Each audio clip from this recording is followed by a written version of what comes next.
Oh, hello. This episode of Cinema Swirl was brought to you by our backers over at patreon.com/Cinema Swirl. $5 backers get access to every episode of Cinema Swirl, our Patreon exclusive bonus show featuring our reviews of some really crap movies. At time of record, there are 10 episodes and 15 hours of Swirl content, and hey, by the time you listen to this, there might be more. We do them every month for our backers at patreon.com/Cinema Swirl. Alright, let's get swirling.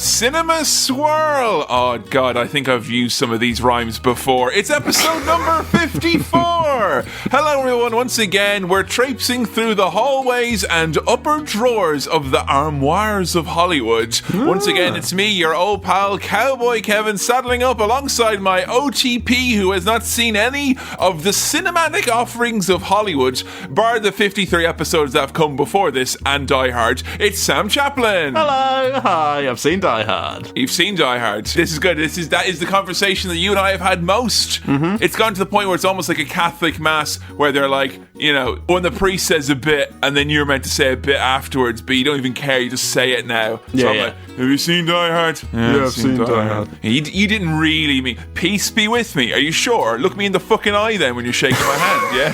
Don't go to mass with me. I'm all lit up now. Sam, what is the movie du jour? Well, Kevin. Controversy, just so we know, yeah. Allow me to step into controversy corner for a second. Oh, very good. We're checking out the films of Mr. Jim Carrey, of whom I've seen quite a fair share of his films. But the films that we selected, that you selected, you managed to see a lot of Jim Carrey movies, but not any of these ones, not this trio, which were Dumb and Dumber, Ace Ventura, Pet Detective, and The Mask. Now, the voting on this was pretty hot. A lot of people were very invested in this vote. It was back and forth between the top two. Dumb and Dumber still got a lot of votes, but The Mask and Ace Ventura were pretty much level pegging the whole way through, sometimes overtaking each other. And at time of record, now that's important. At time of record, with one vote separating the top two. I think this is the closest vote we've ever had, I believe. It's never been this close. You're right, because honestly, this was one of the first times, because I thought it legitimately, when I checked it like this afternoon, I was having a cup of tea, because you said, it's very close, and I checked, it was legitimately tied at one point. Yeah, I don't know what we do if we got to recording time and it was like, we don't know, we're going with The Mask. But we can tell that there is definitely an appetite for Ace Ventura at some point down the line. It is The Mask. It's The Mask. Okay, all I'll say about that at time of record.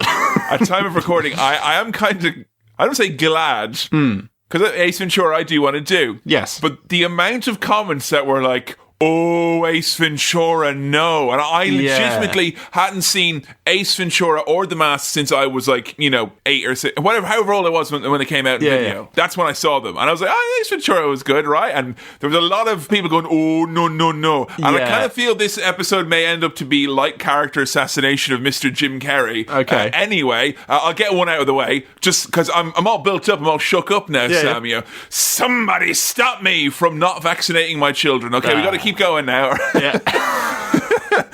So, maybe it's for the best that Ace Ventura wasn't up for the old chop today, let's just say. Well, there was a lot of enthusiasm for it as well. There was a real mixed bag in those comments. I mean, I didn't really know what people were talking about, but I could see that there was some controversy brewing up down there, and I tried to steer clear. I didn't know either until I saw a recurring bit that people were like, the ending. And I was like, what is the ending? Yeah. Well, don't tell me what the ending is. Yeah, it's spoilers for season 1, episode 1 of Don't tell me Ace what the Ventura. ending is. I'm not. All I can say is I had to go and watch the ending, and then having seen the ending... Oh, right, okay. I was like, oh, man, that was severely repressed from childhood. Okay, right. So, yeah, that's all I'll say. Maybe a few... There's definitely enough Kerry for days, you know? Yes. We could do a whole episode on the wrongful death lawsuits that have been filed against them. So, there's content for days, Sam. Sure. As we say back home in Westmeath, there's eating and drinking in them. So, with one vote. But I think, Sam, it's fair now. We don't want division in cinema swirled? Ideally, no. No, and I want us to move forward the 167 and the 166 together. Yep. You know, forward. I want to be inclusive. I want to reach out to those people. The 111, though, I don't really care about those people. I mean, you're dead votes as far as I'm concerned. You waste. You should have even liked the page in the first place. But the rest of you guys, the top two, we'll move forward with you guys. Yeah, we're on board with you guys. We're going to bring you all on board together. Now, Sam, here's a question. You said you had seen some of the works of Jim Carrey. I have, yes. Please, if you don't mind, tell me which of these smoking movies you've seen. I've seen Liar Liar, which, I mean, a lot of people said, oh, why isn't this film on the list? And it was usually because I've seen it. Seen it, yeah. Liar Liar, I was a big fan of as a child. I would have put that up there probably. That would have been in there if you had not already seen it. Massive fan of the outtakes at the end. Fondly remember Jim Carrey screwing up a bit of paper and going, it's a goose, like that, and like kind of, anyway, classic stuff from Carrey. The Truman Show, another one people were like, why wasn't that up there? I've seen The Truman Show. I've seen Eternal Sunshine of the Spotless Mind, which I loved. I've seen Man on the Moon, which I really loved, the Andy Kaufman old biopic. You're listing movies I absolutely adore right here, right now. Those are some solid movies. I've seen the Netflix documentary about the making of the Man on the Moon, which portrays Jim Carrey as a bit of an arsehole at times. I didn't think you could ruin that Man on the Moon movie, which for me is one of the most special movies ever. It brings wrestling and alternative comedy, two of the things I care about more than anything in the world, and it brings them together harmoniously. And Jim Carrey found a way in that documentary to make it seem unpleasant. Good on you, Jim. He was committed to that role, is what I will say. He sure was. He was also committed to telling the daughter of Andy Kaufman that he was her father, so but wasn't Bruce Almighty fun at the time? Bruce Almighty, I've seen that. The Grinch. Oh, sorry, no, it's actually called Bruce Almighty, not Bruce Almighty Fun. We had almighty crack with Bruce, I'll tell you now. Yeah. Jesus. It was an almighty good time. I've seen The Grinch and I've seen Yes Man, because I was a fan of Danny Wallace's books, and when I heard there was a movie adaptation being made, I was like, well, I've got to go and see that. So I think that's the list. How has your... And this is difficult because there's Jim Carrey, the person, and then there's Jim Carrey, the performer. And I was wondering if those two things are separate for you. How much of Jim Carrey in pop culture, where I think that for a lot of people, particularly in the last 5 years, he's kind of had a bit of a wild time. Is that something you're aware of, or do you know just mainly Jim Carrey as comedic actor who's been in a bunch of movies, some of which you've liked a lot? Mainly the latter. I think I've seen some of the stuff, the kind of last few years pop culture stuff about Jim Carrey, and I've deliberately been like, I'm not going to delve too deep into what's going on here, because I don't want some of the fun stuff that I love from childhood to be soured. Wait, so would you say Jim Carrey, this is a childhood kind of... Oh, yeah, like... Yeah? Yeah. Liar, Liar, yeah. Just that in particular, but also The Truman Show kind of blew my mind when I can't remember how old I was when I watched that, but I was still a child, but I was like, holy shit, this is great. And then as I got a bit older, Eternal Sunshine, and then a bit older still, Man on the Moon, finding out about, weird alternative comedy. He's been there throughout my life in different ways. A bit older, Number 23, a bit older, Mr. Popper's Penguins, Yeah. And my feeling about him is that he's a solid hand in terms of comedy performance. That even if, I would imagine if Jim Carrey's in a shit film, especially if it's a comedy, you will still be entertained by the fact that Jim Carrey's given it his all in there. Right. I would guess. Now, that's so interesting, because this is why we've done so many episodes of this show now, and I can't think of a single Hollywood star whose job it was to get, kids and families to go to the movies and watch them and love them.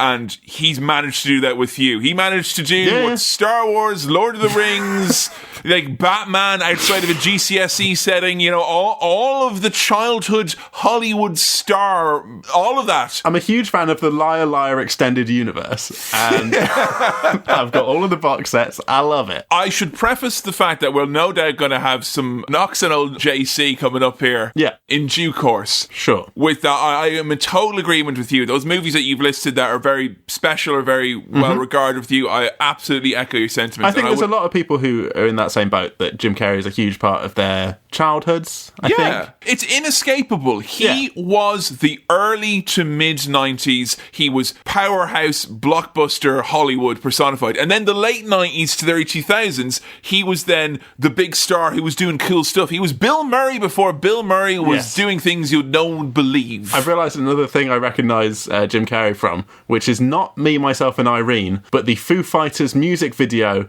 for Breakout that was promoting Me, Myself. I would see a lot of Jim Carrey's funny face in that video, but I've never seen that film. But I've seen him do funny faces in the background of a Foo Fighters video. I would say, Sam, if anyone came to me and they were like, Jim Carrey's not funny, or Jim Carrey's, he's not that good, I would say, you don't know what the fuck you're talking about, because he has something, right? He's got a funny face. And he's got a huge amount of energy as a performer. He's extremely energetic. I am in awe of his energy. Have you ever watched any of his stand-up from back in the day? Only a few clips here and there on some of those greatest stand-up specials, but it's fucking bonkers. He's literally like a child full of sugar who's been shook up all fizzy and has just been let off in a room. But like to have that kind of level of chaos and madness and literally just going, doing gibberish half the time. But to have that level of energy and madness, but also to have an actual structure, and he has a very kind of he was doing all that stuff for a reason. He wasn't just throwing his head around and going blah blah blah. He had punchlines, he had laughs, he used that craziness. I think he's a comic genius. He's got a Robin Williams quality to him. I think there's a lot of parallels there, and that Robin Williams could turn his hand to very serious dramatic stuff as well and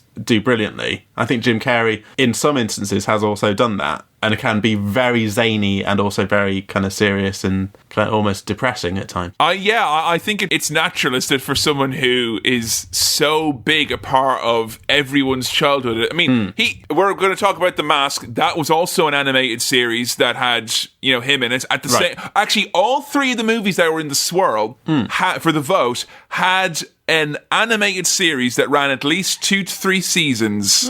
So there was a Mask animated series. There was an Ace Ventura animated series, and there was a Dumb and Dumber animated series. So there were 3 cartoon representations of Jim Carrey on screen all at once. If I was watching The Den on RT, I'd be seeing around 90 minutes of Carrey in an animated form with some lucky Canadian voiceover artist trying to do his voice. Yeah. Well, another thing I've just remembered about Jim Carrey that's just come to me.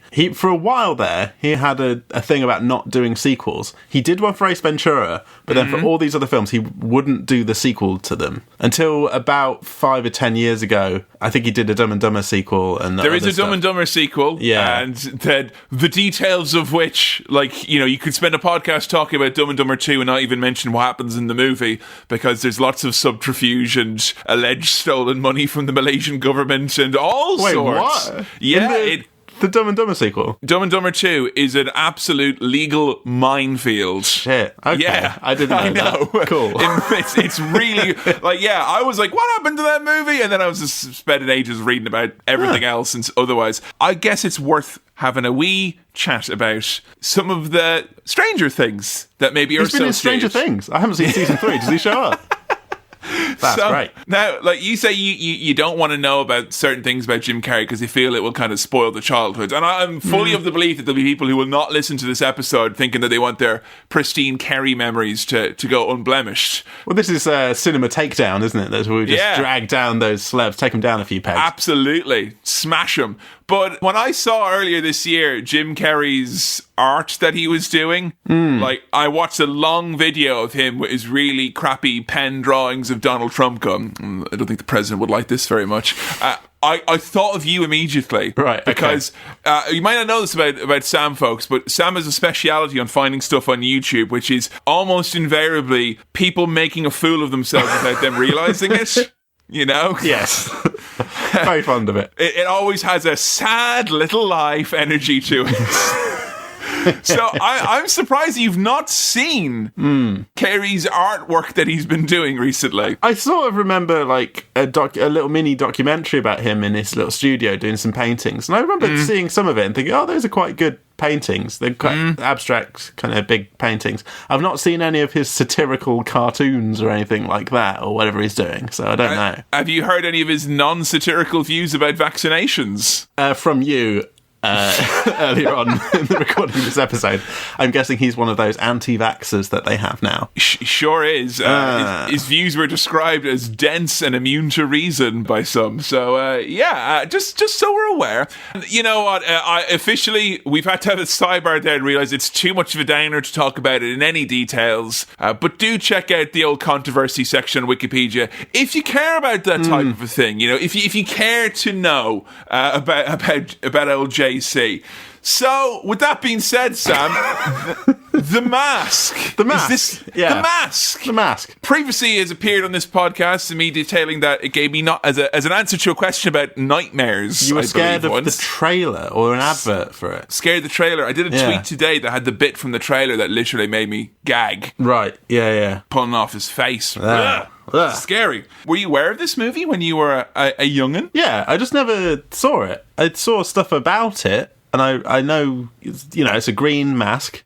He puts on the green mask. Yeah. And he changes into a different person, I believe. And he says, somebody stop me. And maybe smoking. Does he smoke? Does he smoke? Know. Maybe when he's got the mask on. So what else happens when he has the mask on? He puts on the mask, he says, somebody stop me. And he lights up. Like, what else happens? I don't really know. There's a transformation process going on there. Yeah. He puts on the mask, it's almost like a superhero type thing. Right. Like Clark Kent and Superman. Indulge me, Sam, right? Yeah. Imagine you've got the mask in your hand right now. Yeah. It's green. Yeah. It's CGI green is what green it is. Put it on, and what happens? Okay, here we go. All right, here we go. Mask in hand. Mask in hand. It's on my face. It's on his face. Smoking. Someone stop me. Hiya. Sam, he seems a bit more charming now. There we go. See? So normally, charmless man over here, but when I pop the mask on, everyone's like, oh, who's that smooth character over there? Yeah. Yeah. So I think it's like that. It's almost like a confidence boost. A confidence boost? Yeah. Okay. Now, what zany kind of antics do you think can happen if a man wears a mask that gives him a bit of a confidence boost? I mean, what do you think he's going to be doing? He's going to be, going down to the shop, picking up some messages? Kevin, you're going to ask me these questions. I'm going to be very much like a politician. I've got two answers to your questions. One is somebody stop me, and the other is smoking. That is all I know about it. And I think it's right that we're talking about somebody stopping me, I personally think that's smoking. I don't know what he gets up to with the mask on. No, Sam, I will not be baited into having your little soundbite. All I was, as I have said, somebody stop me. And I'm very clear on that point. I want to focus on smoking. I wonder if at some point in the film someone does stop him. Oh yeah, maybe the antagonist stops him.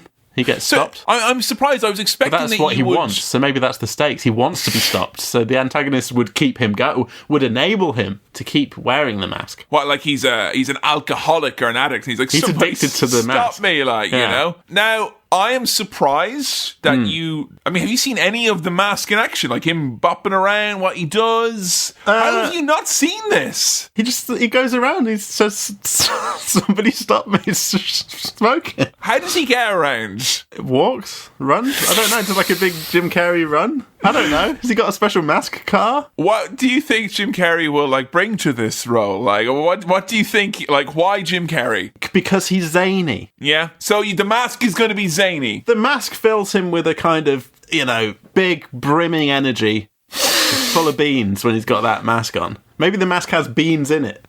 It's green, it's full of green beans, made of green beans. He's full of beans. He's full of energy. Somebody stop him. Because he's smoking. So it's a green mask then? It's a green mask. It's green screen green. Do you know what he wears? Like a suit. A suit. Like a suit, I think. Know what type of suit? It's color. I think it's orange. Okay. I'm judging this mostly based on the poster. All right. Yeah. Okay. You're trying to visualize that poster quite heavily. Yeah. An orange suit. He's like one of those packets of lime and orange Tic Tacs. Is what he looks like. That's his kind of color scheme. I've just realised. That's his whole deal. There was never any point then where this was you weren't a big VHS renting family then, were you? That wasn't a thing, a weekly, hey, let's go rent a movie. Because when I was growing up, that was a once a week thing. We go down, we get a video. That was a thing. We would do that. We had Hollywood Movie Store. Hollywood Movie Store? We didn't have a Blockbuster. We had Hollywood Movie Store down on Bramcote Lane. And... You don't need to go to the City of Angels to see the lights of Hollywood. You can go down Nottingham. But they had PlayStation 1 games at some point, and so I became very invested in renting. I rented Crash Bandicoot over and over again, not realising that it would be more financially viable to just buy it for the amount of times I wanted to keep playing it. Sam. So you basically had access to the Dream Factory. We did watch some films. We rented some movies occasionally. Yeah. I remember wanting to watch some of the James Bond films. I'm just wondering, like, there wasn't like any sort of a thing where like, no, he's not allowed to watch that. That's too zany, or that one, that's too much. Because I just don't know how you avoid seeing The Mask and Ace Ventura as a kid, because Jim Carrey was fucking the lifeblood of family comedy at the time. No, I think I just missed out on those two. Well, were you too young, do you think? When did The Mask come out? It came out in 1994, I've just realised, which means I would have been the ripe age of 6, and then when it came out in video, it would have been 7 or 8. I would have been 3 when it came out. And then on video, you would have been like, what, 5? 4 or 5, no, which you might were be a bit too young. I was too young for Mask Mania. You were? Yeah. And so, if I was going to have watched it, it would have been on home video later on. And I don't think I ever got to that point. I think everything had moved on culturally. Yeah, it was less by the about time I was ready. Videos, was more about bandicoots at that point then, sure, wasn't it? Yes. Well, before we slip on the cinema swirl mask, why don't we put our faces into the mailbag?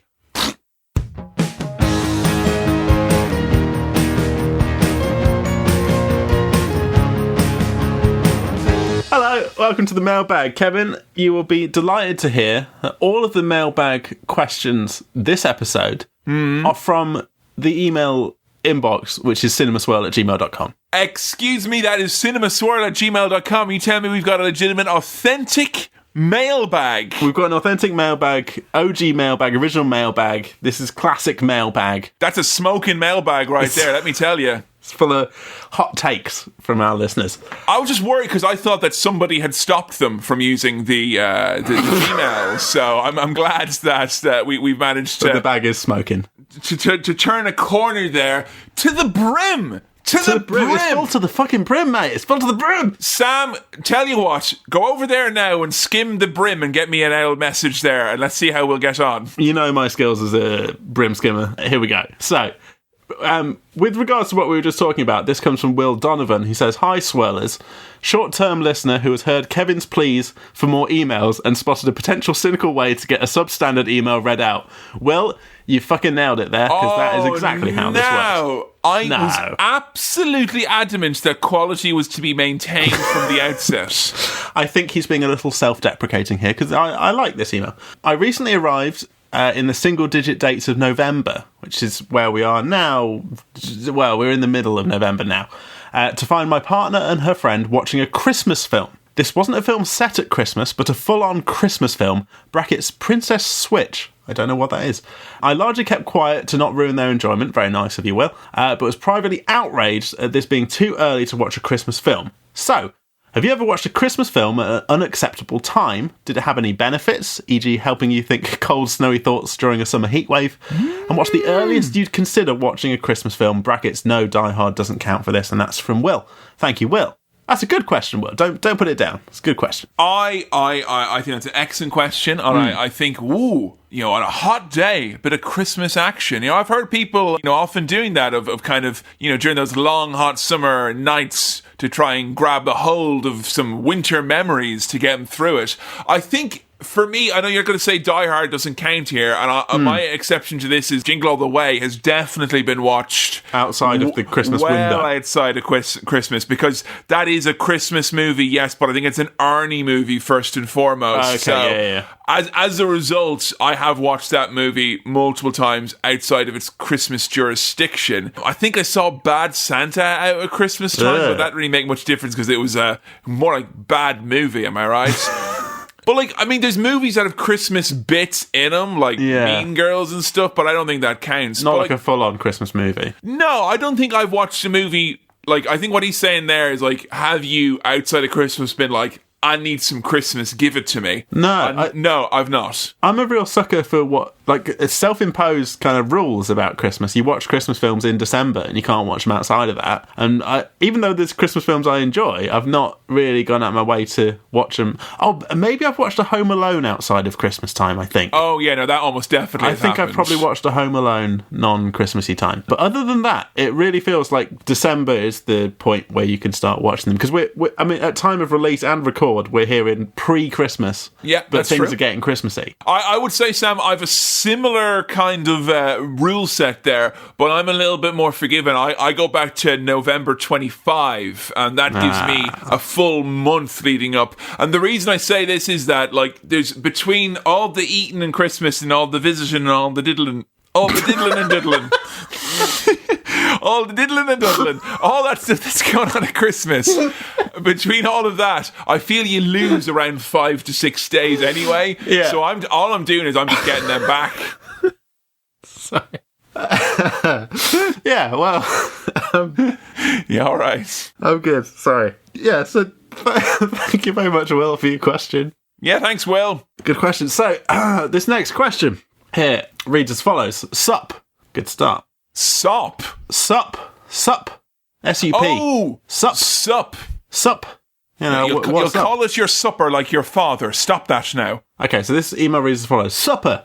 Long-time listener, first-time writer, big hairy boy and a bundle of joy. That's me and Sam. What are you talking about? That's our whole dynamic. During the podcast lifespan thus far, have you ever received any fan art or come across any fan fics? If yes, then what were your faves? If no, would you like some? Yours truly and somewhat faithfully, J Fuzz. Very interesting, this. I have thought about this a lot. Right. Because, I do many podcasts. Yes. Added Share podcasts. A lot of fan art, and there's even fan fiction with us written as wrestlers. Is there really? There is, yeah. Okay.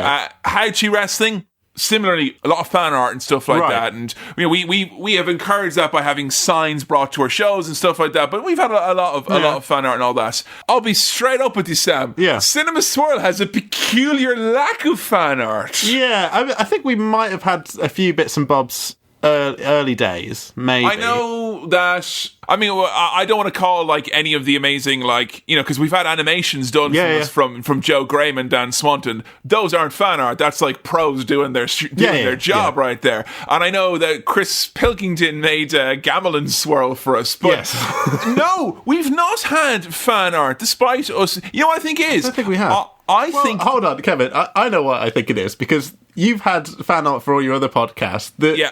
The brain drain, Sam, is that it? It feels like it must be me because people are very happy to draw you. I think you're very drawable. You're drawable as well. Do you think? Yeah. Yeah. Well, I mean, you've got glasses, therefore you're drawable. That's all you need. I've got one feature that can be drawn very easily. So, in answer to that question, not really. And would we like some? Yes. No. Don't seem too keen. Don't seem too keen. I don't like fan art. Now fuck off with your fan art. Blech. Don't send in fan art to cinemaswirl@gmail.com. That's cinemaswirl@gmail.com. Yucky. Please don't do that. And don't send fan fiction. I feel like Cinema Swirl fan fiction could get very strange very quickly.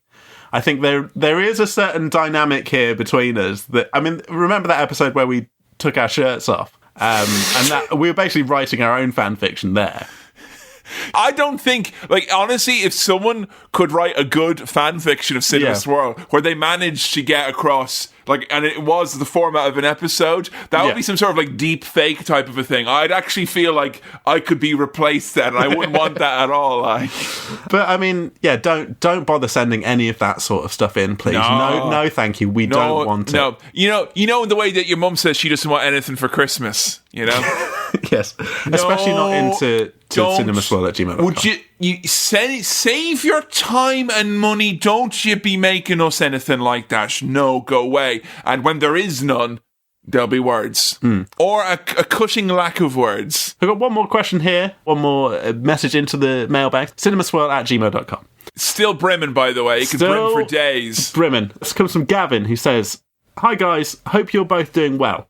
Story Time. I remember the first time I watched it. I think he's talking about a film called Story Time. I remember the first time I watched it on Christmas Day when my dad got it on video as a present. The whole family watched it together, and I remember being amazed by the whole film. It's my favourite movie, and I'm going to get the logo tattooed soon. My question is, if you were to get a tattoo from one of the films you've reviewed on Swirl or Swill, what would you get and why? Thank you for the fun times and great content. Oh, thank you very much, Gavin. Sorry, Story Time. Story Time.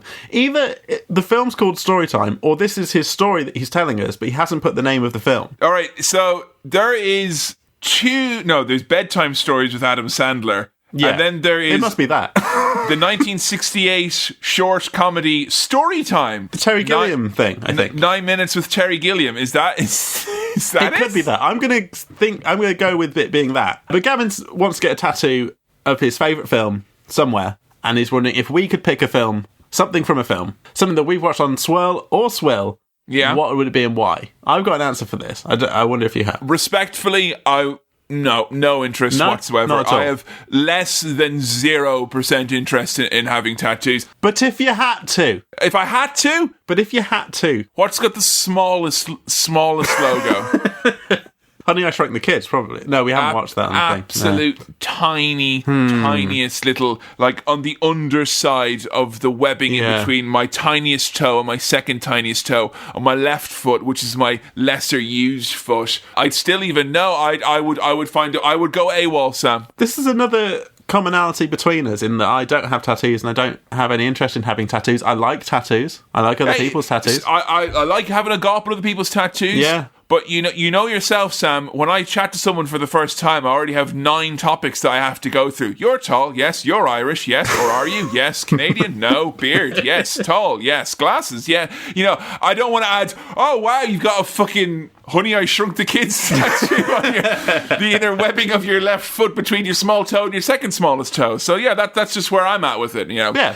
Maybe one day when I'm less fucking fascinating, yeah? Yeah? Oh, wow. I thought about this, and I thought any of the logos from the gangs from the Warriors look fucking cool as tattoos. Yeah. Baseball, furries. Yeah.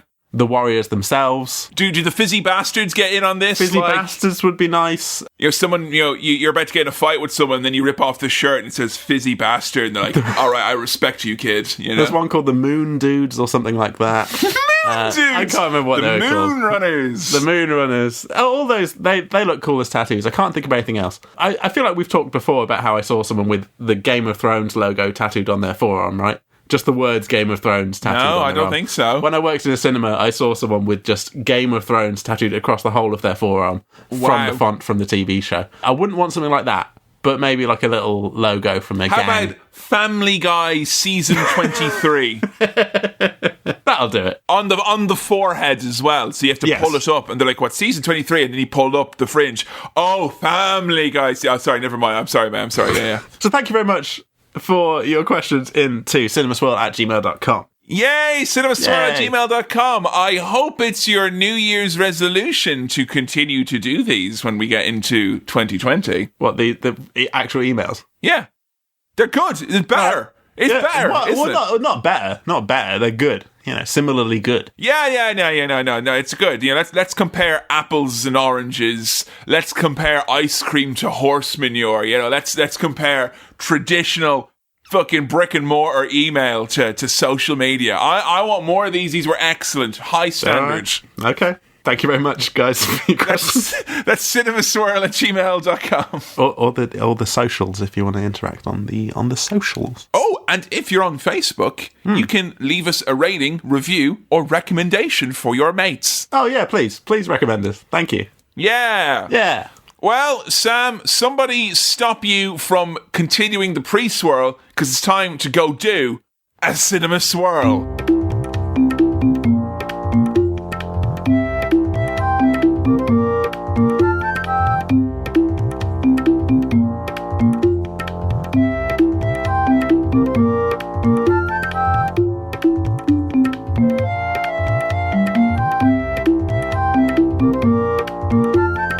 And we're back. We opened the mask up to Sam for him to put on his face and go wiggly wiggle wiggle.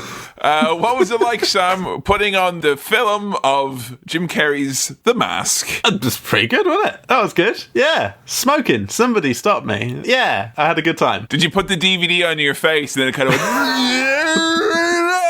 And it traumatized you as a child. I'm not going to lie, Sam. It traumatized me as an adult. There's still some pretty spooky, scary kind of moments in this. There is, and also the fact that this was initially, I think, the first time I'd seen this movie since I was a little kid. When I sat down to watch it, eager as I was to go, and I did it first thing in the morning, watching good old bit of Jim Carrey's The Mask. Yes. And my God, I don't know what happened, but around the 10-minute mark, do you ever get one of those crazy migraines where like your vision literally goes blurry and you just are like, bleh, like just really sick and... Yeah, I got overwhelmed with this horrid migraine and watching this movie, and I got to around the hour point where Joy came down and she was like, "Are you okay?" I'm like, "I'm alright, I'm just watching the movie." And she's like, "You look really unwell." And then I went and I got sick, and then I had to watch the rest of the movie 2 days later because I was very unwell. And I think, Sam, that legitimately it was some of the backwash of that original childhood trauma coming up, rising like acid out of a stomach of the past. Yeah, we did have to delay this post-swell bit due to Kevin's sickness. He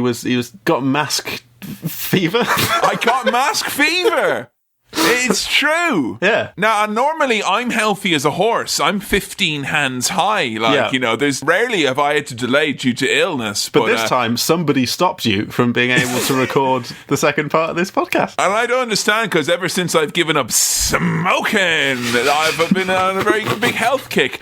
I don't smoke. I don't smoke. It was just this fun Jim Carrey. Yeah. It's a good bit in it.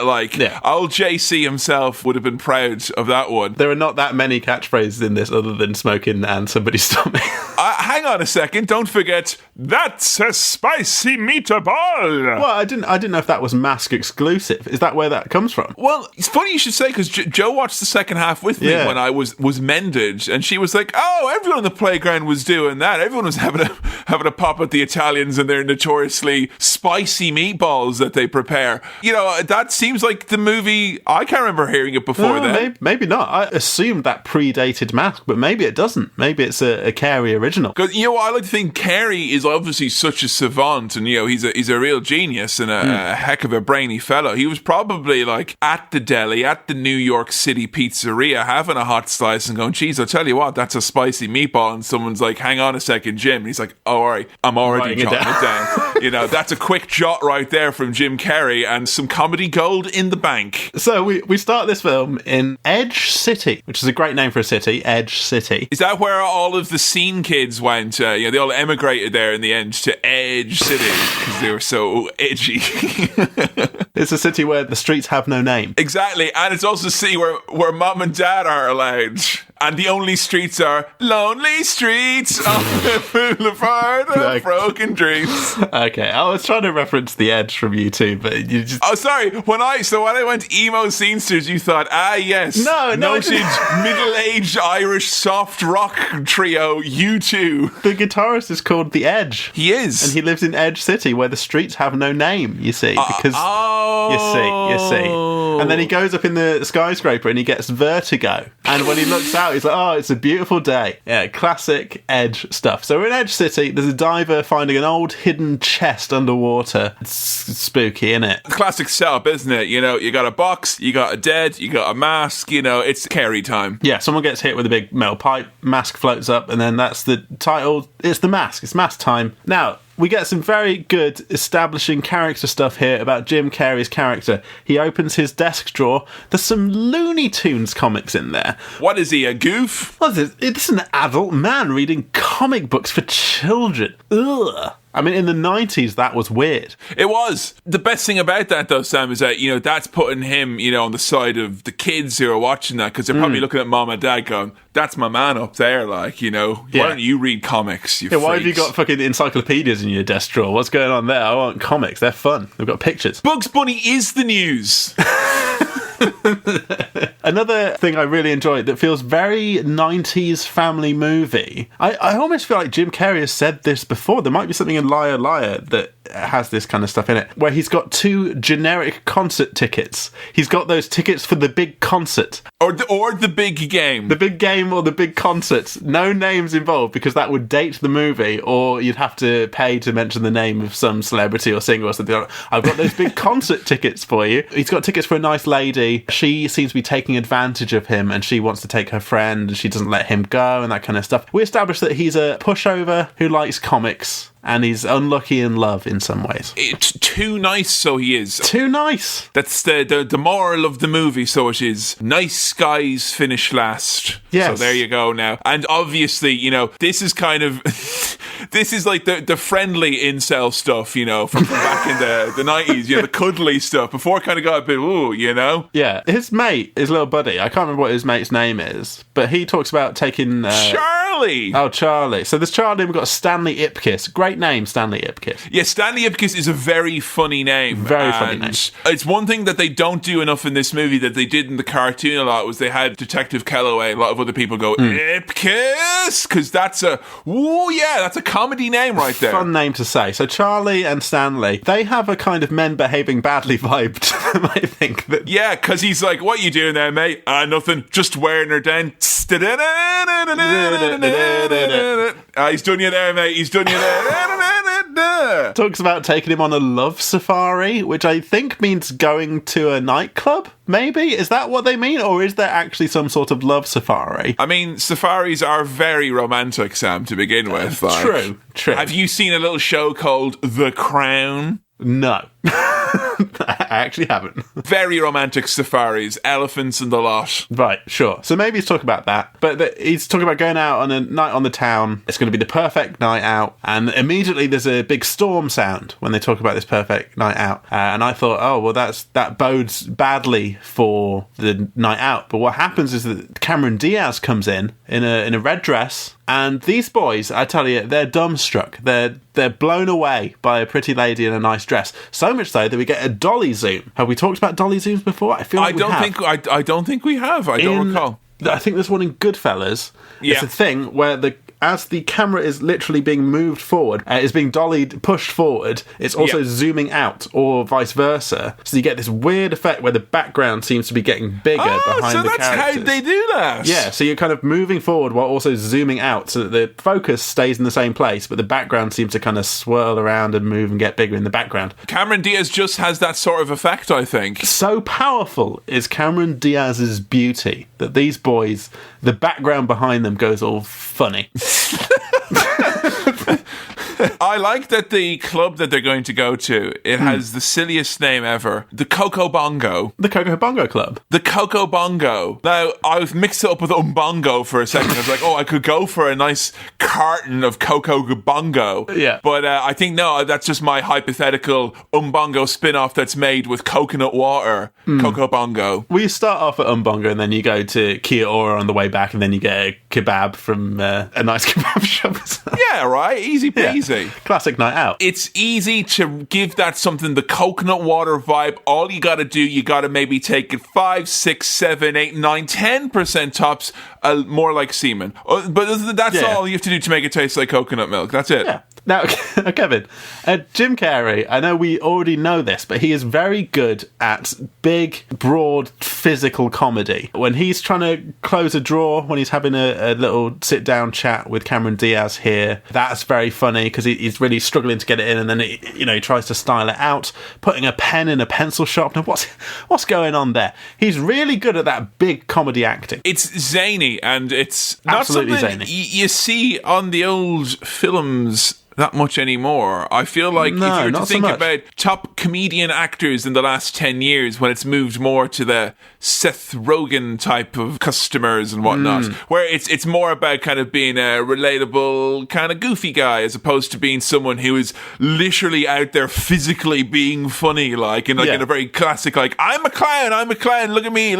I don't think, can you think of anyone who's like in movies at the moment who you would say is like, has that like Lee Evans like levels of just like, this man is putting himself in a flap for our entertainment? Because you write down what happens in this scene is like, he can't open a drawer. And Jim Carrey has taken that as a challenge to be like, wait till you see my can't open the drawer bit. It's fucking tight. Yeah, see, like, the current crop of American comedy actors, they'd just close the drawer, but they do a bit of improv. They do the, you know, they'd come up with their own funny responses to it. They shrug, or they'd be like, Mondays, am I right? You know, yeah.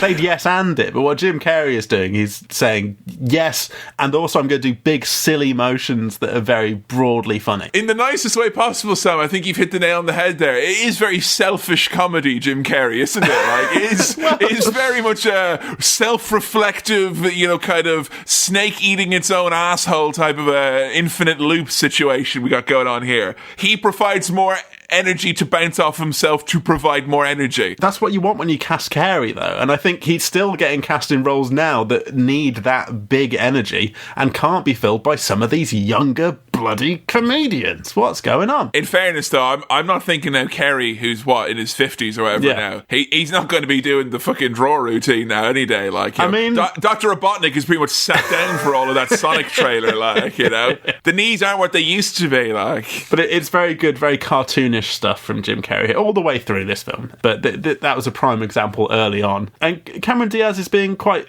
flirty, examining the tie, talking about the Rorschach test, and Jim's just being a kind of awkward, silly dork. It's quite cute. He's too nice, Sam, is why it is, you know?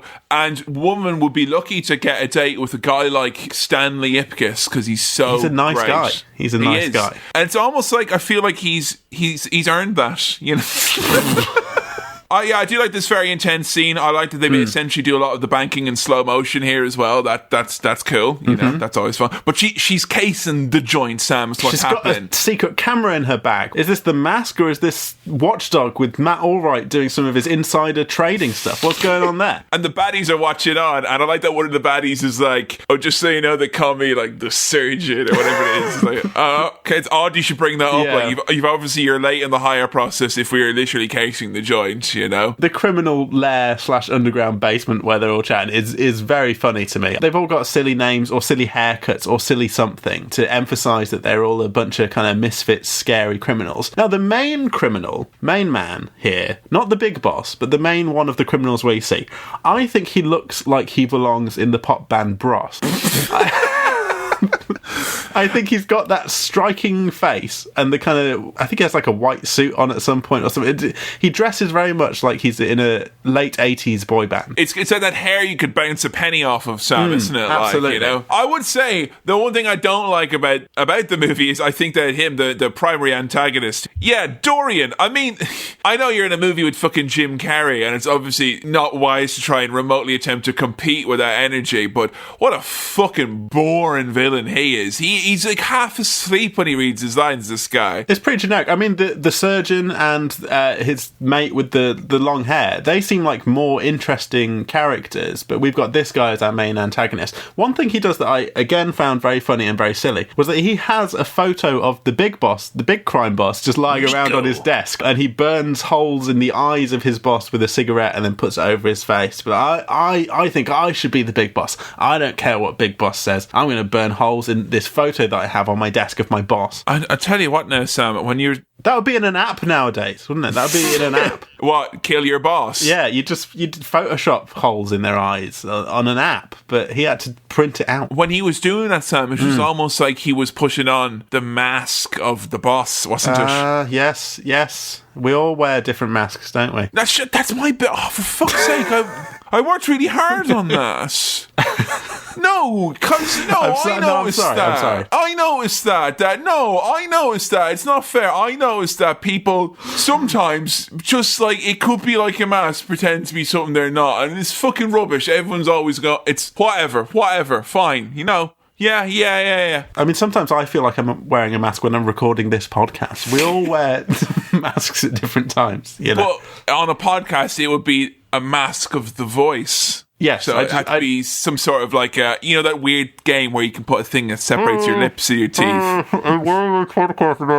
That was my podcast mask that I've got there. That was weird, that game, wasn't it? That was popular like a year or 2 years ago. Yeah, my local B&M is like literally just got thousands of boxes of those. It's like, you want to have fun this Christmas? Separate the soft flesh from your teeth. Buy a second-hand one from charity shops, which I've seen. I'm like, all goodwill and respect to charity shops. I don't want to buy a second-hand one of those games with the thing that you put in your face and stretch your mouth out. Because what, are you worried that Gran died playing it and that's kind of why they didn't want to look it in the house? They didn't want to kick it around the house anymore, like giving them bad vibes. I'm scared of the germs. I know they'd wash it, and I know I could wash it, but it's not the same. Get a fresh one from the factory. Sam, one time I was doing like a murder mystery night where you had to dress up old-timey, so I went to the charity shop in Galway to find the oldest man tweed jacket I could possibly find. I found this hideous old yoke. Only after I bought it and I was putting it on did I realise there was an old tissue in the pocket. And he definitely was buried in that suit and they took him out. I'm absolutely convinced. Horrible stuff. Hey, Kevin, bloody when you go to the car mechanic, when you go to the bloody car mechanic. I have been to the car mechanics. Yes. Okay. I tell you, when you go to the car mechanic, they overcharge you, don't they? They always overcharge, and they're always like, oh, how long is this going to take? They won't give you a straight answer, mate, and they're just like, Jesus! Now, I went down the last time, and they were saying MOT, was it? And then sure, I was saying grand, and then later on, they were at this money they were after, and I said, what is this? They say, your car needs new wheels, mate. This says it's an MOT, and what? So I just left the car there in disgust, really. It was absolutely ridiculous. And Jim Carrey, he's bore the brunt of this. He's got to he's trying to get his car oil changed, but they've had to replace the whole engine or some shit. Sorry, I thought this was the car mechanics. Is this the Wild West? Because these are a bunch of cowboys. Go on now. Wanted, dead or alive? More like wanted an honest mechanic. Am I right? Dead or alive now. Jim's there and he said, well, I need a car for tonight. I'm going for my love safari, my big night out. And they said, well, get the loaner. Get the loaner. And then we cut to the loaner. Now, when they were saying loaner, I assumed it was a car that was very lonely at the back of the garage. Oh, that a lone car, like. A lone car, but it's the one that they loan out in event that someone can't use their car. And hey, it's a classic backfiring, old-timey, fall-into-bits car. What is your favourite name for a bad old car? A banger.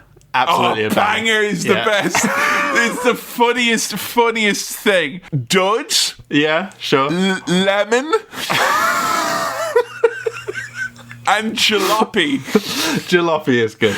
On the subject of banger, right? Many moons ago, I unfortunately was involved in a car accident, and the car that I had was unfortunately no longer afterwards. And it was written off completely. It had to go bye-bye, and it was very sad. And in my absolute need to have a car for my job at the time, which was me being a teacher, I had to get a car like over the weekend. I found quite a cheap car. It was a dirty old Suzuki Swift. Yeah. And I was like, right, it literally drives. That is the only thing I needed to do. And one time I overheard one of the students, one of the bad boys going, have you seen Mr. Man? He has a dirty old banger now.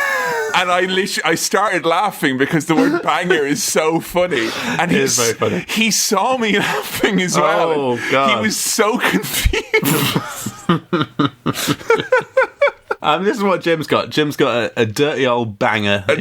Old banger. He pulls up to the club with his banger. He tries to get in because his mate's got some sort of connection to the club. I can't remember what his connection is. His connection is he has got an animal blazer, so he goes wherever he darn well pleases. But he goes in with all these young ladies, and then Jim tries to go in, and the ropes they close the velvet rope on him. He's too nice to get into the club. Oh, bloody hell. And then he tries to say, no, excuse me, my friend's in there. But he gets thrown to the curb by the bouncer. The bouncer is like, sorry, all the women in here only like bastards, so you have to go because you're too nice, like. But also, the criminals we saw earlier, they're involved in this club. They sort of run the club, I believe. They've got some connection with this club, because some of them are outside, some of them are the bouncers, you know. It's a baddie club. It's a baddie club, with a name like that. The Coco Bongo is, mobbed up straight away, like. Slightly dodgy. And then to make matters worse for him, he gets splashed only by Cameron Diaz's car. He gets all wet from the wet water from the car. She gets out, and she's very nice to him while he's all mucky from the car. So that they still have a nice conversation. He's grumpy about his wet trousers and not getting into the club and that kind of thing. But he's embarrassed because the valet is like, "Oh, your car, sir," and gives him the ticket to the old banger. And your smelly old carriage awaits, sir. Your jalopy's here, mate. And he's trying to pretend that it's not his. It very quickly falls down. And, he gets into his old silly banger. I love that banger. The banger is very, very funny. And banger was actually inexplicably just his car all the time in the animated series, because it's just a funny joke, a character having a bad car. He sees a floating corpse and therefore is a hero in immediate fashion. Jim Carrey dives into the water to save nothing but a big bag of trash. Yeah, I mean, often people do get confused for big bags of trash, though, and vice versa. That's true. I mean, I have a certain bin bag quality to my frame, but I'm not putting myself down. I'm talking jumbo deluxe bin bag with thick lining and a double yellow drawstring accessory at the top, And I hang around in dumpsters, so I kind of blend in with the bin bags, so it's fine. It's camouflage of trash. As luck would have it, he's found the mask that was in amongst all this rubbish. Yeah, he thought it was trash, but it's actually the mask is what it is instead. I do love the little CGI shimmer that goes across the mask when he's looking at it from the back. It's sort of beckoning him to put it on. And he nearly does there and then, but he gets told off by the police. Do you think because it had a little bit of magic to it and a little bit of the old emerald flair, maybe there wasn't a little bit of the spirit of Ireland in that mask, huh? Possibly. It could be an Irish mask. I'm just saying, when he looked at the mask and it did that shing thing, if you played the music for the Hobbits, you would have thought, no, they're all smiling down now on Owl Stanley. A very funny line from Jim Carrey where there's a police officer saying, "Hey, you, what are you doing down there?" And he just said, "Oh, I'm just looking for my mask. I got it. Hey!" And again, very big, very cartoony. He's a funny guy, this Jim Carrey. I think he's going to go far. I'm not going to lie, kind of... It did feel a bit weird watching him again. Yeah? It's the first time in a while. I'm not sure it's because I'm used to watching him in a lot of kind of... Like, if I've watched Jim Carrey stuff in the last, 10 or 20 years, it's been kind of more of his, his more serious stuff or the more kind of weirder comedy things that he did and whatnot. And going back to this, it was very jarring because he was such a freaking huge part of childhood. Yeah. And it's weird. I very often kind of think of, what are things you could show kids now? And they'd be like, wait, that was what was really popular in the 90s. I'll never forget showing a bunch of kids Mr. Blobby once, in a school, just because we had 5 minutes to kill, and they're like, "I'm going to show them this," and they're like, "What is this?" What the fuck is that? This was your culture for 10 years, And I kind of feel on a different kind of stretch, if you were to look at kind of a kid who was 10 or 12 these days and show them The Mask or Jim Carrey stuff, I think they'd probably find it entertaining as hell. Is the only difference, but they would be like, "What is this?" Because there's nothing like this now. Well, famously, Noel Edmonds put on the Blobby mask, and that's how Mr. Blobby was was formed. Mr. Blobby is actually the spirit of Loki coming back in a physical form. I'd love to watch The Mask, the same plot of the film, but it just turns him into Mr. Blobby, and he just trips over everything and knocks things over. Somebody. Stanley, he's really down on his luck because everyone in his life is quite mean to him. His landlady is very mean. She's like, "Ipkiss, do you know what time it is?" I'm like, "Yeah, I'm an adult." What the fuck? And his retort is, "Aren't you due back at the laboratory to get your bolts tightened?" Boom! Take that, Frankenstein's monster. A good goof. He gets home, he watches cartoons, and he plays with his little doggy. The dog is very cute. Dog is sweet. Sweet dog. No, I don't know. See, this Milo here, you know what he's just doing? He's coming around and sniffing around the exact territory that Eddie from Frasier is occupied, okay? Right. This town is Hollywood, by the way, ain't big enough for two nice cute dogs of the almost identical same cute traits. They could be the same dog. You're both very good boys. There's a good boy indeed. I've not seen the Frasier dog, but... Oh, look, long story short, okay? I can summarise Frasier in one line. There's a dog who's a good boy. That's sure. That is it, really, essentially. So, yeah, I don't know. Milo, he was a little bit too cute, you know? But there were manufacturing situations for this dog to show off his cuteness, you know? How much of this was cute dog and how much of it was Hollywood special effects? Well, we'll come to that later about this dog. His mean old landlady is yelling at him to turn down the cartoons, so he just flips over to a boring old interview with an author about wearing masks. Oh, man, why do you switch away from screwball classics? And he nearly puts the mask on, it tries to suck itself onto his face. This is the bit that gave me nightmares as a little horrible. boy. The idea it will kind of cling onto your face skin. Ugh. Oh, no, I don't like that, because, you know, as a bearded gentleman, the idea of something sticking there means hair's being pulled as well. Yes, gross. So I had all sorts of like weird secondary phantom face pain while watching this. Here's my question. If the people who wear the mask in this are all clean shaven apart from the dog. Yeah. If a bearded man such as yourself... the dog has a mustache. Just so if a bearded man such as yourself wore the mask, would the mask face have a beard on it? Oh, I would have thought so. Oh, wait, no, because he has got no hair.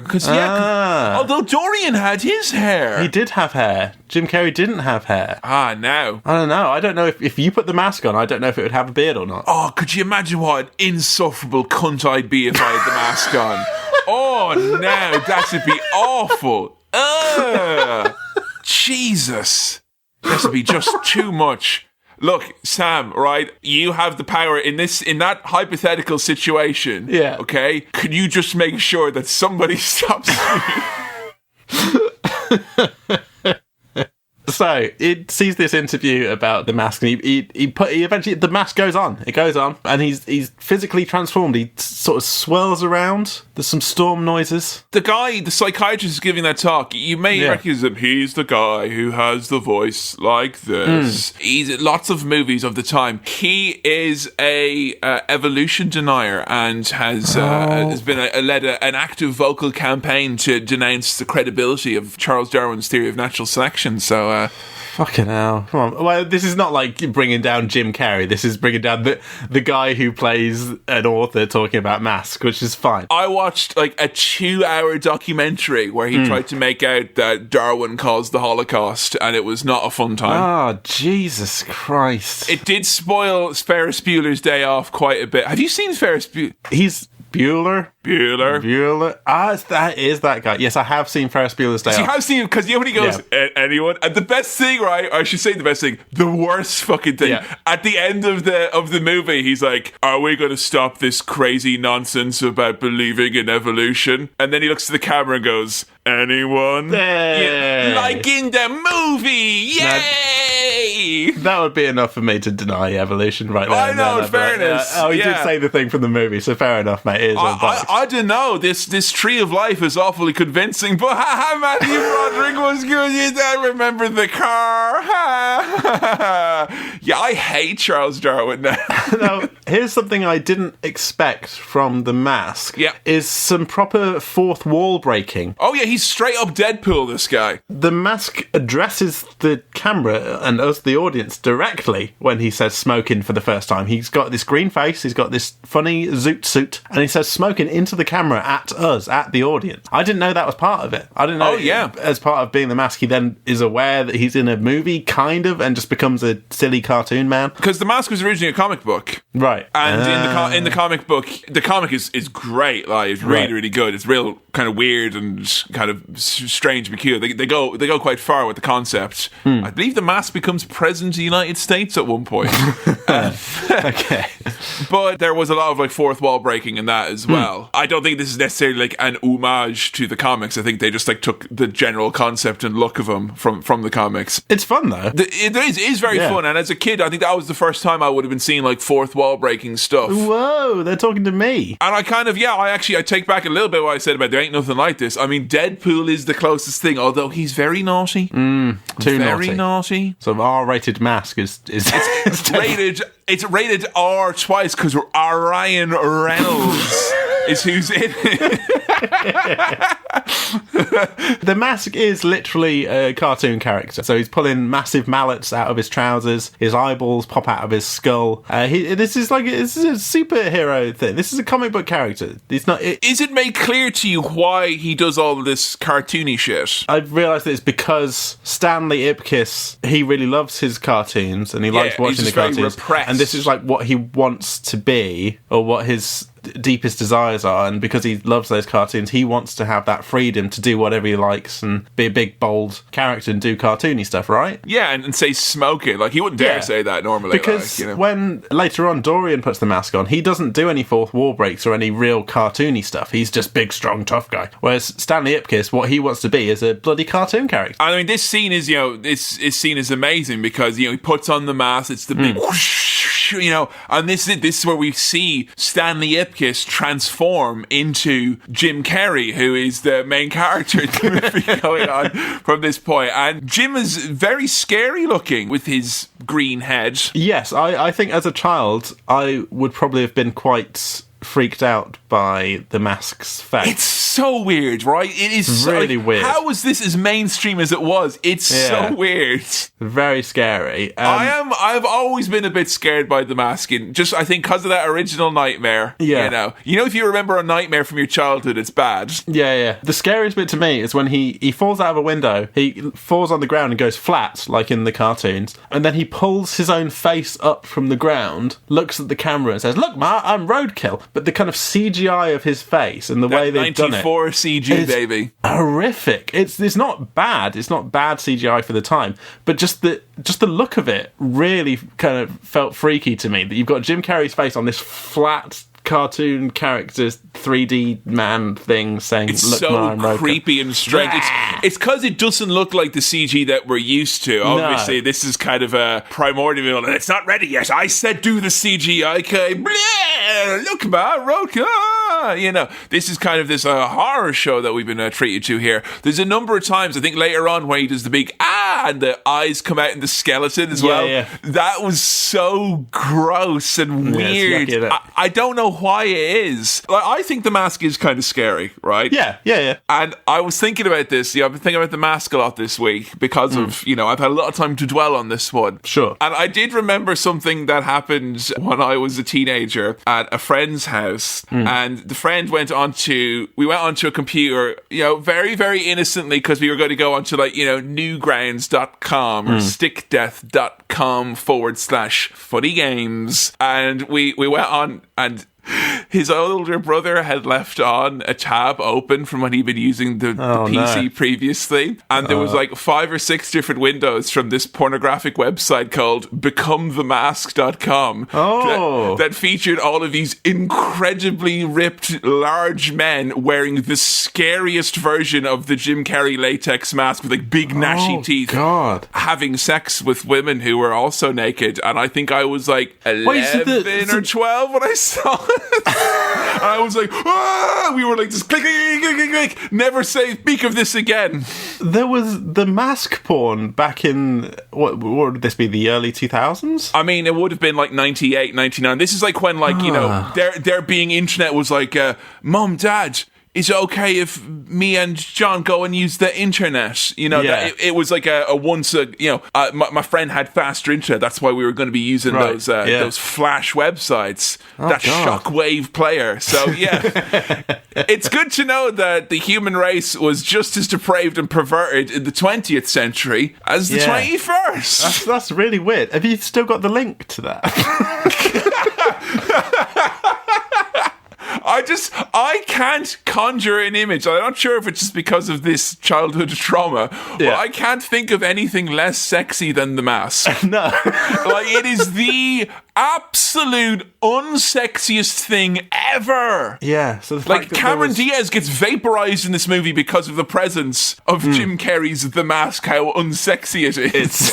It's horrific. Here's something I admired about this film. The fact that a lot of it is very clearly filmed on big Hollywood sets. Like, all the street stuff is not real streets. It's all... check out eagle-eyed Sam over here. Have you been watching movies exposed again? But I really love the kind of the bright, almost neon kind of lighting going on. It's like blue lights and red lights and green lights. It all feels, again, very cartoony and comic booky. It reminds me of a swill we did recently, Batman and Robin, which also similarly had very, very camp lighting. Yeah, and very kind of theatrical sets. I mean, this is not so much with the big theatrical sets, but the lighting is kind of very similar. And it is quite goofy as well. Yeah. Like, and it's like it's playing to an audience and hoping that Jim Carrey is acting like there's people in the cheap seats who need to see what he's doing. Yeah. That's how he's always acting. He's never just acting for the close-up. He's acting for the people right at the back. Yeah, and that's if you choose to sit at the back of the cinema for whatever reason, it's nice that Mr. Carey kind of, obligates you in that regard, and he reaches out with his large voice. Yeah.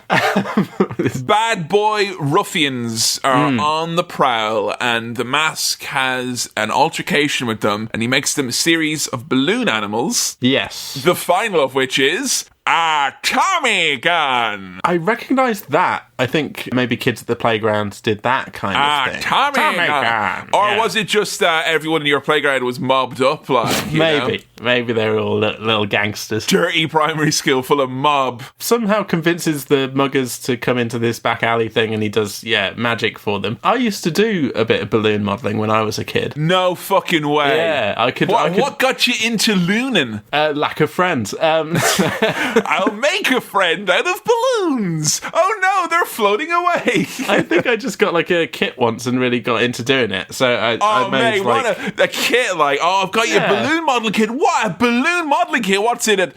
Some balloons.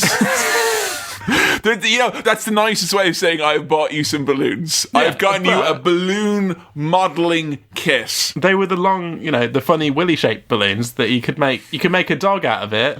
You make a sausage dog, right? And then you can make a giraffe. Now, top balloon modelling tip. The giraffe is just the dog with the long neck, mate. And the same basic principle. But then you've got two animals and the same moves. And you've got these willy-shaped balloons, and yet neither of these are going to have any sort of action downstairs? No dog or giraffe willy. I'm sending this balloon animal back, like, you could make swords with the balloons, but they just look like big willies that you hold up. They do look like big willies. It's silly. And what's funny about that with the swords is if you see two people like, we both got balloon swords, and it really looks like they've got balloon willies, and they hit them against each other, kind of that kind of mildly squelchy noise sounds a lot more like two penises striking than sword play. It is closer to that than I'm not saying it sounds like it. I'm saying it's closer. Yeah. More of a muffled squeak than a ching.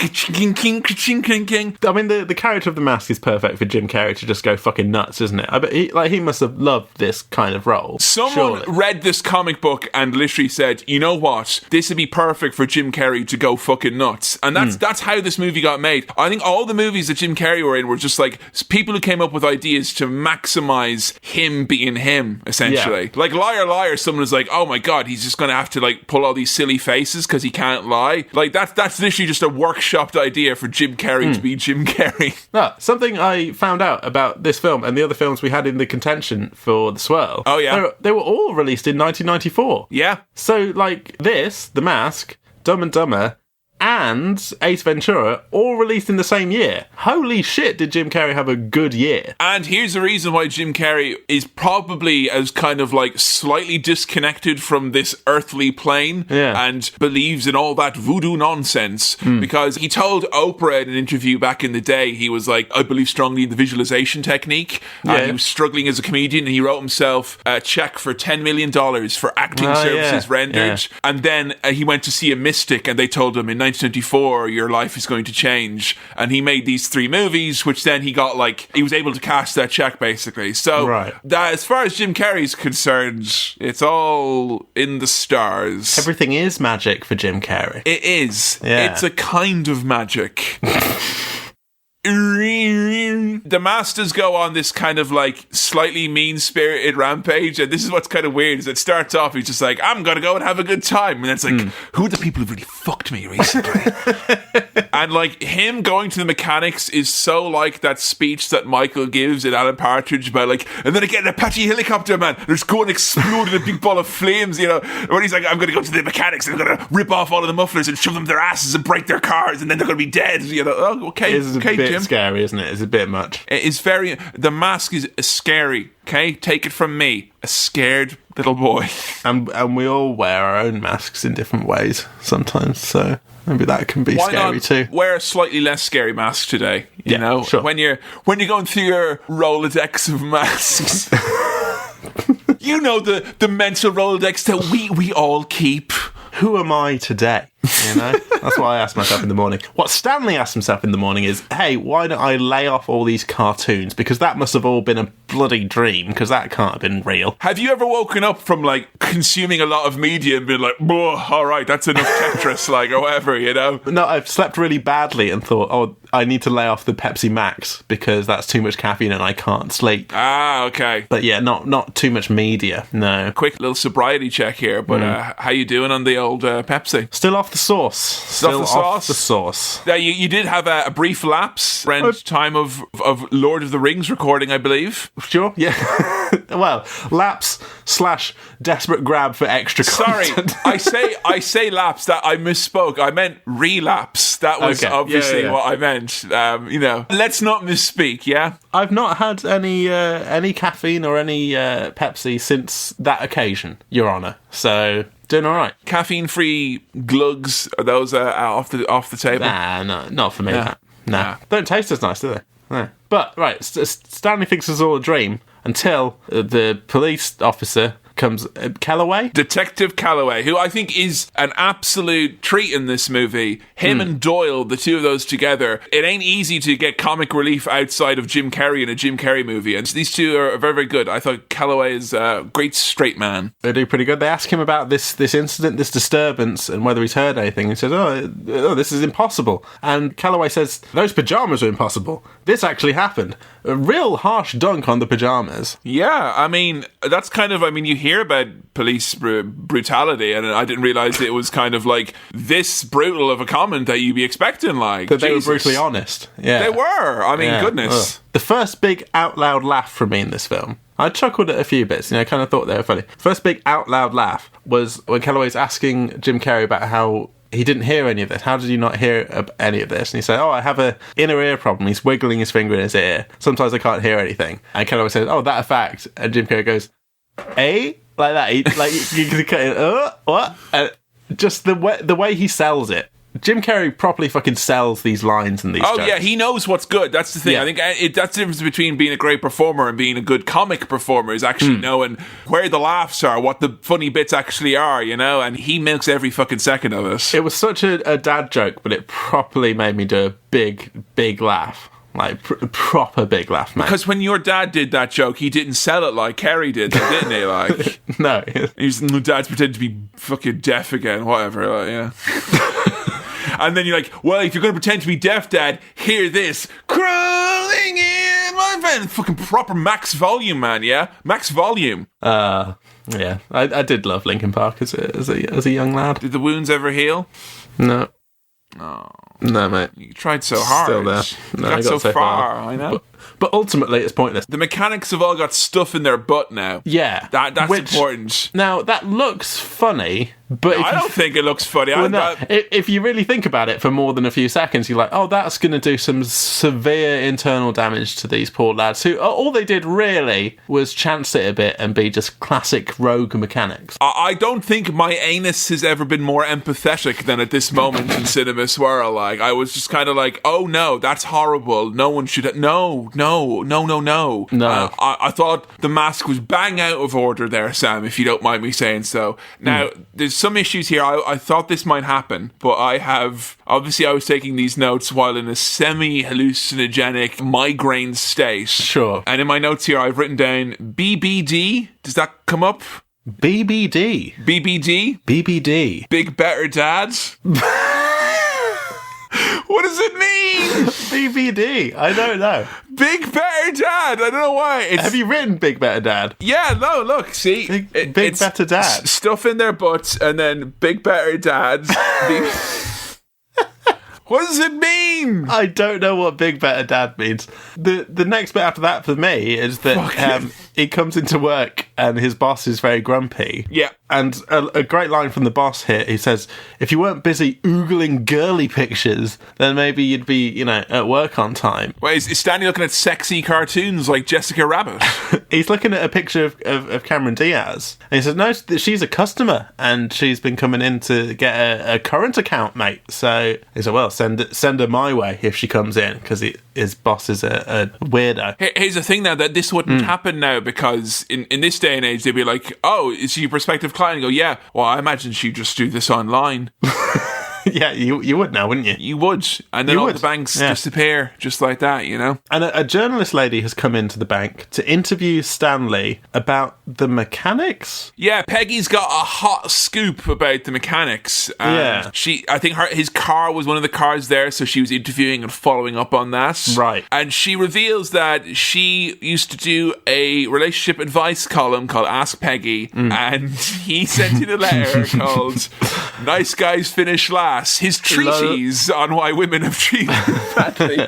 A rallying cry of sorts. She's got a big old crush on him. Yeah, she's really... It's quite hard for her to mask that, isn't it? She can't mask that crush that she has on him. Very interesting that, Yeah. What mask will she wear next? Yeah, what's the latest product on the line in the mask factory, Peggy, huh? So she gives Stanley her personal number. She's quite bashful and flirty. Oh, great actual big boss antagonist here, who I think should have been our main guy. Nico. The big boss, who has Dorian brought in, pinned to the floor, a golf tee put in his mouth, and then hits a golf ball off it. That is genuinely very intimidating. It was quite tense and scary. I mean, golf seems like fun. I really enjoyed Golf Story on the Switch. It was one of my favourite games last year. But I don't want anyone to be playing no golf on my face. No way. No way, Jose. It's frightening stuff. Dorian's given 1 week to leave town by Big Boss, apparently. So well, that's nice to give him a little bit. I mean, to make notice. To make arrangements. Here's some petty cash.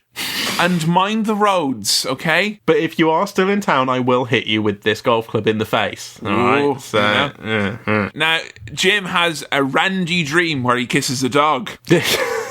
Yes. His previous encounter with Cameron Diaz outside the club, he replays it in his mind. He does the visualization technique, doesn't he? He does that. He imagines how well it could have gone if he was smooth and had a cool car. And she starts licking his ear. But it's the dog. It's the dog waking him up, licking his ear. And he's like, not now, Nah, later. And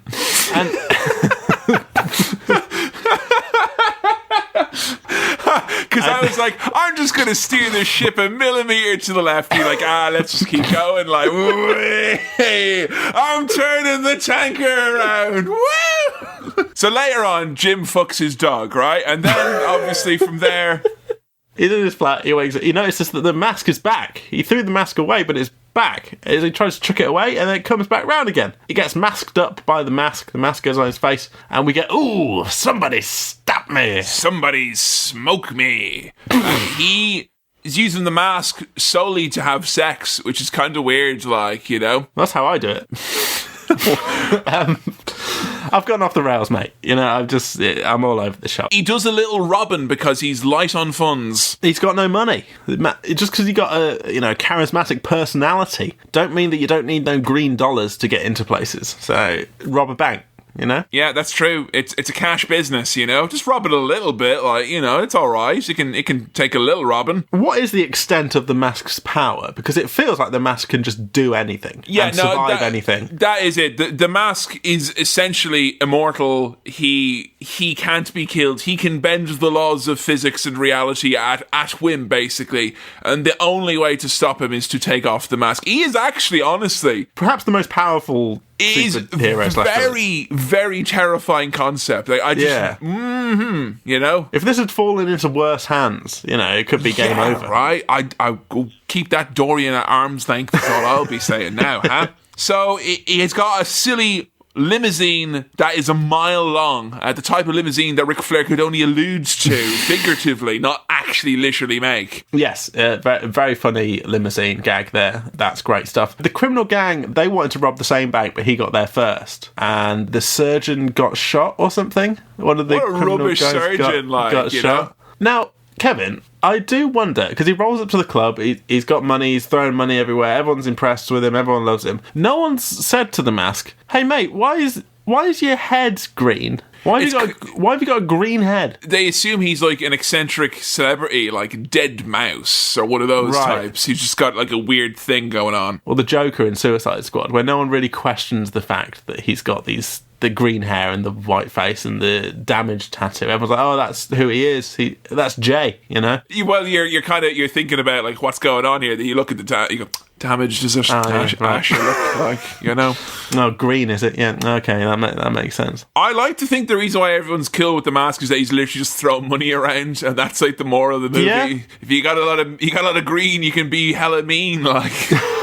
Cameron Diaz, she's a singer at this club. She's doing some of her singing, and as she's doing the singing, the mask's tongue rolls out, and his eyeballs come out, and his heart beats out of his chest. All proper cartoony love stuff. Becomes a Tex Avery dog as well, which is. I take it back. The mask is not the least sexy thing ever. That is the least sexy thing ever. Okay. Because yeah. I think even furries would be like, oh no, now, like, you know, like, because that he's ventured into their world there, hasn't he? Now, becoming kind of animal-like, and I feel like the furry community would be like, no. That's not on. That's an inappropriate persona, Jim. Exactly. Please, yeah. Stop it. You can't layer personas like that. Okay, it's not cool. All right, it's not how you do things. And the mask can get away with anything because he whisks his way on stage, and the band all know this sexy song he wants to dance to and sing along to. He dances with Tina. It's all fine. That's okay. Everyone's just going along with it. If you ever want to know what Kevin's incredibly intent, this is the moment I believe I was told that I had to go up to bed and get sick. I just wrote down "strictly come dancing" in capital letters. So that was my 2 cents for this bit. I mean, it's a 10 from Len here because they're really doing some proper dancing. It's very good stuff. He's throwing Tina up in the air, whisking her around, just like fucking really messing her hair up, just like really putting her at risk as well. Yeah, just taking her shoes and throwing them down. You're never gonna walk again. These shoes are gone now. And rather than being scared and overwhelmed, she's quite taken by it, and they do a little kiss. The kiss, of course. I mean, I'm making it that he's throwing her shoes around. He's not. The kiss makes her shoes come off. Right, yeah. You know? Now, I consider myself to be quite a good kisser, and I've never managed to hit the level, you know, I'm assuming the top prize of the shoes coming off. You've never done a shoes off kiss? I've kissed someone. You've had your shoes off. You know, I many a time I've kissed Jo, and then she has sat down and just taken her shoes off, but I think that's a separate thing. It's not instantaneous. Yeah. No, it's not like, sorry, just because of that right now, I just feel like these have to. No, that it's not. Doesn't work like that. You know. Okay. That's the level you want to get to. So, you know, I got some game to work on still. Key moment: the criminals do a shoot at him. His tie gets shot, and a bit of it comes off, and then it turns back into what he was wearing beforehand. It's an interesting ripple in the whole power of the mask here. Tie was wearing a mask then, was it? Sometimes all of our ties wear masks, you know? Oh, I'll tell you when a tie can wear a mask is you ever get one of those ties that you can flip over and then it's another tie? That's what's happening here, really. Yeah. Sorry, did you know about that product? Like reversible ties? Yeah. I think so. Yeah. But you had that face and you're like, okay, I'm going to pretend like you're downplaying the significance of it, like you were going to invest in it on Dragon's Den, but you wanted to get it for a good price. Here's the thing, Kevin. I didn't know about it. But it's pretty self-explanatory, so I now know about it. like in the time it took from you telling me it, from me going, oh yeah, I now know what it is and I can understand it, and I'm like, yeah, that makes sense. And for that reason, I'm out. Your product is simply too easy to understand. So I'm out. Anyone can do this, mate. It's just two ties. Yeah. So the bad man can't shoot the mask, so he pretends to cowboy die. This is my favorite part in the movie, where he's playing up the old, like, it's getting dark, you know, the whole silly bit. Yeah. That's really good. And he give him a special Oscar made of salt. And yeah, so the off-screen hand gives him the Oscar, and the audience in the cinema that we're watching this in stand up and applaud. Again, more fun fourth wall stuff that doesn't make any sense, but I love it. It's great. It's very cartoony. When he's doing all those I'm dying speeches, it's all references to films I haven't seen, so that was fun for me. Just like, I don't know what he's referencing here, but I'm sure it's good. Just generally just the concept of cowboys dying, like, yeah. You know. All right, fair enough. I mean, when he was Elvis, I was like, oh yeah, I know Elvis. I get the Elvis bit. When he's dodging the bullet, oh, thank you very much. Sorry, what was that? That's my Elvis impression. Can I hear that again? Oh, thank you very much. Why does he sound like Ringo Starr? Thank you very much. Simply too much to do. Peace and love. Thank you very much. That's Elvis there. Very polite Elvis, isn't he? He had manners on him. He would always say please and thank you. He got on well with people's mums, you know. He would always, when he came round, he was always very pleasant to the mothers. I had to rewind 3 or 4 times to make sure that Dorian did say this, because when the police arrive and they're like, "You arrest that man, officer," and he goes, "Oh, easy, Junior, you're giving me a woody here." Yeah, he does say, like, you give me a boner from arresting me? From arresting me? Yeah, sure. Interesting. Yeah. I rewound it a lot, not because I'm like, you know, I'm obsessed with boners. Let's hear that line again. Yeah, let me hear that one more time, because it was just kind of it was like your Elvis impression there. I feel like he's trying to slip that in there, like, and hang on, no, scrutiny is coming, you know.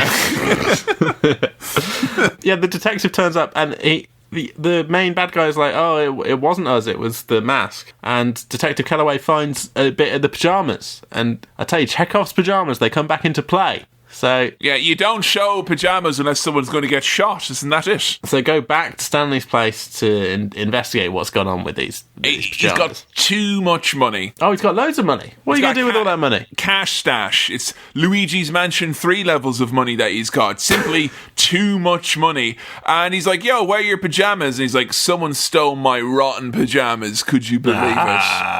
That's not a believable story, mate. No one's stealing those pyjamas. No. Pyjamas, I think, isn't it interesting that underwear, you know, obviously underwear is always out of any sort of a second-hand charity shop market and returns department, and rightly so. But are pyjamas excluded from that very classification, Sam? Your thoughts? Are pyjamas underwear? No. But, I mean, like, you wouldn't give a pair of old jams. Sleepwear. You wouldn't give a pair of old jams to a charity shop now, would you? No. And I don't know why. Well, I'm thinking because I've got skin on fabric here, straight up, you know? You know, around the area, you know? Yeah, I think that's it. You know? I think if your willy touches it, it's off the table. I would have thought as much. Now, I don't know how that for returns policies, if you were to, you know, they don't going to say, now, sorry, you can't return these pajama bottoms because I'm going to assume that, you know, your private area has touched it, you know? No, I think you could return some pajamas. I'm just saying, there's a chance you may have bought tainted pajamas at one point in your life. Oh, no. You know? Oh, well. Like, if it was an ad about bacteria, they'd be all blurry. I'm willing to take the gamble with pyjamas. You know? Yeah, it's either that or go pantless. You know, that's it, really. And that simply is untenable to me. There's a 50k bounty on Stanley Ipkiss. Yeah, I want him in alive. Yeah, Tina meets with Stanley for more sexual tension, and he pulls the old Peter Parker routine, saying that him and the mask are old buddies. Yeah, like he's my mate, and I taught him to dance. Come meet me at a park later. Sorry, come meet my mate the mask at a park later.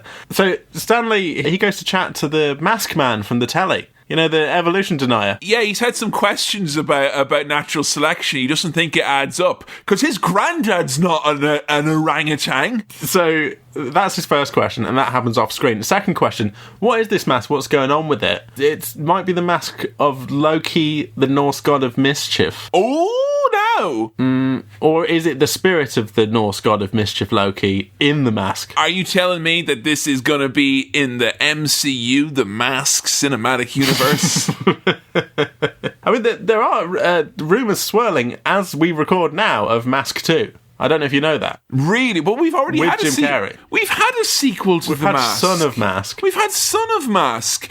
On an upcoming edition of Cinema Swill, Sam, I'm proposing that we do underwhelming sequel swill. So, there's a lot of follow-ups to great movies we've done on the swirl that are cataclysmically bad. And I will tell you right now, Son of Mask, it's all the sequel we'll ever need. But Mask 2 with Jim Carrey is being floated at the moment. It's rumoured. It's rumoured? It's rumoured. I wonder if it'll be really weird and involve international fraud like Dumb and Dumber 2 did.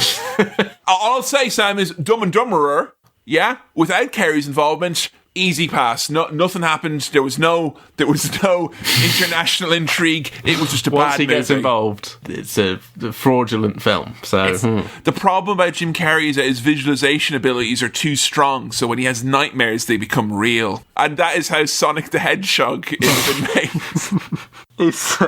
He's chanting the mask man. He tries to put on the mask to demonstrate what it does, but nothing happens. So we get a lot of Stanley jiggling about trying to make it work, trying to kind of go, whoa, whoa, whoa. That's my favourite bit of the movie. It's very funny, him trying to mask himself. This is Carrey time. Does it only work at night? Or Yes. does it only work... Right, okay, it only works at night. Only works at night, which they immediately retconned for the cartoon because it would make it impossible to do. But yeah, it only works at night. It felt either that it was only at night or that it was only when the mask wants you to be the mask. I was being mischievous. Right, yeah. So I don't know. But it doesn't work at night. And the mask man says something quite nice. He says, go as yourself to this meeting in the park, as yourself and the mask, because they are one and the same beautiful person. But that's just to get him out of his office. Fuck off, mate. Fuck off. This is like a classic 90s or, late 80s, early 90s family movie trope. Two people who are the same person. And I say trope, I mean Mrs. Doubtfire did it. Where...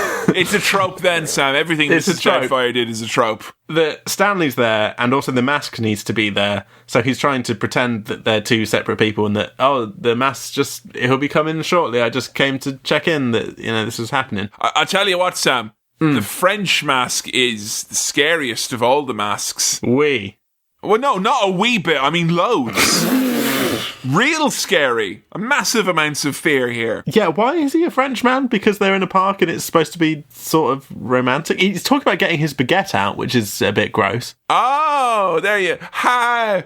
For kids. I'll get my dick out. Also, it's nighttime. This park should be closed. That's my point about parks there. Whoa! Don't keep a park open at night. Why not? It's because there'll be Frenchmen. With masks on, ruffians and stuff masks. like this. This will happen. I'm literally the only reason why I'm being indignant is that I got locked in a park many times in Glasgow. Right. Okay. I did a science thing there where I had to put out piles of differently coloured, differently flavoured seeds about, and if it got past 6 p.m, they locked the gates.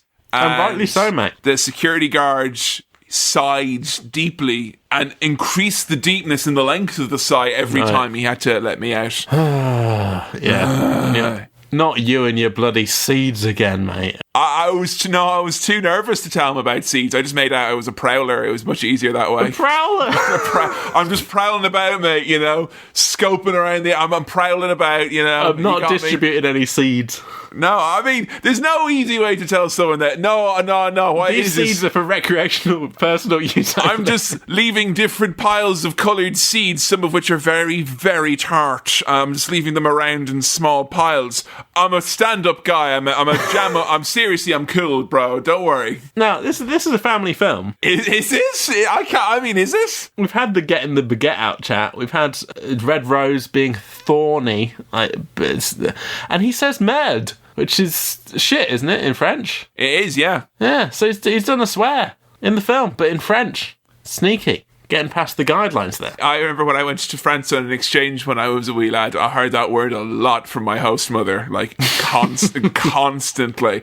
I thought it meant like Lord, like, 'cause she kept going, merde. Yeah. I was like, oh, man, that's what that means, is it? And then my French teacher was like, no, that lady was saying shit like every single, and she was going, like, with her hands going to the air, going, shit! Like, the detective has been spying on him this whole time and eventually tells him to freeze. And the mask actually freezes himself. Of ice. He's willfully misunderstood what the detective meant. That was very funny. Pretty cool of him. So it was. There you know. Now, the mask here gets genuinely arrested, which I thought, given the nature of his power, was weird for him to play along with this for as long as he did. Yeah. You know, like he's been, I've been arrested. You could just magic that away with your mask powers. Yeah, he's not doing any of that. Turn your hands into soup and slip through the handcuffs. Soup! I tell you what, though, if my pea and ham got to be Kerry Green in this, I'd be a very happy young man. But yeah, he goes along with it for longer than I thought he would. Eventually he does magic his way out of it, but not before the police have pulled a bunch of comedy props out of his trousers, including a picture of the detective's wife. Doyle! Yeah, which is funny. And then we get a song and dance number. Yeah, there's a big SWAT combo. I said it was a salsa, but I think it was a rumba. Okay. I'm not sure, but yeah, Peggy finds out that Jim is the mask. Yes. Also, she loves him. She loves him. He jumps in her car to get away. And also, she sells him out to the mob. Yeah. After he's done his song and dance number being Cuban Pete and shaking maracas around, he pulls the mask off his face. I thought that was the bit that scared when he's pulling it off his face. And it's all like... It's properly pulling at his... Horrid. We're both pulling at our faces here, and it is horrific. It's this thing, folks. You know this one, this... That one. Horrible. Yeah, awful. That. Ugh, yucky. But to get away, yeah, he goes in Peggy's car, and while being shot at by the police, she's really putting it all on the line for it. Kill him! She rats him out for 50 grand or something for her condo, and then that's what that character was for. Yeah, it's just weird because she's in the cartoon because Cameron Diaz's character isn't. Peggy's just the main lady in the cartoon. Right, okay. And they're just kind of like, yeah, why did you do that to me? Like, I just did, you know. Shit happened. No follow up on that. Dorian wears the mask and becomes the one and only Arnold Schwarzenegger. He becomes a right big bastard, doesn't he? Scary bugger. I don't like it, Sam. No, he looks like a wrestler. Sam, he looks like he's become the mask, like on the website, and I don't like it. But I can imagine that he does. He's website mask, and I don't like it. He doesn't do any of the fun stuff. He doesn't do any of the breaking the fourth wall. No, he just takes his trousers off, and no, that's a different one. Scary. I don't like him. It's very bad. They take Stanley Ipkiss to his apartment to try and get the money from him. They take the dosh. Take the dosh. The money better be here, Ipkiss, or you can Ipkiss your ass goodbye. Oh. Surely there was a better way of phrasing that. It nearly works, but it doesn't, you know. But this is going to be the Ipkiss of death for you, my friend. There we go. Yeah. My friend. That's Thank fine. you. There we go. Yeah. I should have been in the mob. You should have been. You really... There's still time. Still time. Don't let anyone tell you otherwise. Oh, coulda, shoulda, woulda broke your thumbs. We get some stuff here with the dog being very astute and smart and chasing after the car. I've heard of solid snake, but solid dog. This is one stealthy pup. So they take Stanley away after they've got the money and then dump him out of the car into the arms of Detective Kellaway, who has previously just said, oh, yeah, I need a break right now. What? Stanley Ipkiss is going to fall right into my lap. And then he's thrown into his lap. I always just thought about this movie that it was a kind of a straight setting and then that the mask did all the goofy shit. But this is a straight up goofy world. It's a goofy world. Yeah. But the mobsters have very cleverly put a silly green mask in Stanley's pocket here to trick them into thinking, oh, he's the mask. And that mask is such like a, no, Dad, not that. That's not the mask. That's just What do you mean, kids? It's me, the mask. Like, it's this very plain green molded face. Is that what they're wearing on the website? And it just looks kind of half-baked? No, it's... Or is it convincing? You know when, like, Bane gets all, like... Bleh, or when, Venom gets particularly... Bleh, and he's all, like, bullshit and big... I'm just remembering a traumatic memory, so I could be making it a lot worse than it is. but it is scary. It's much more like Dorian than Right, okay, yeah. It's bad.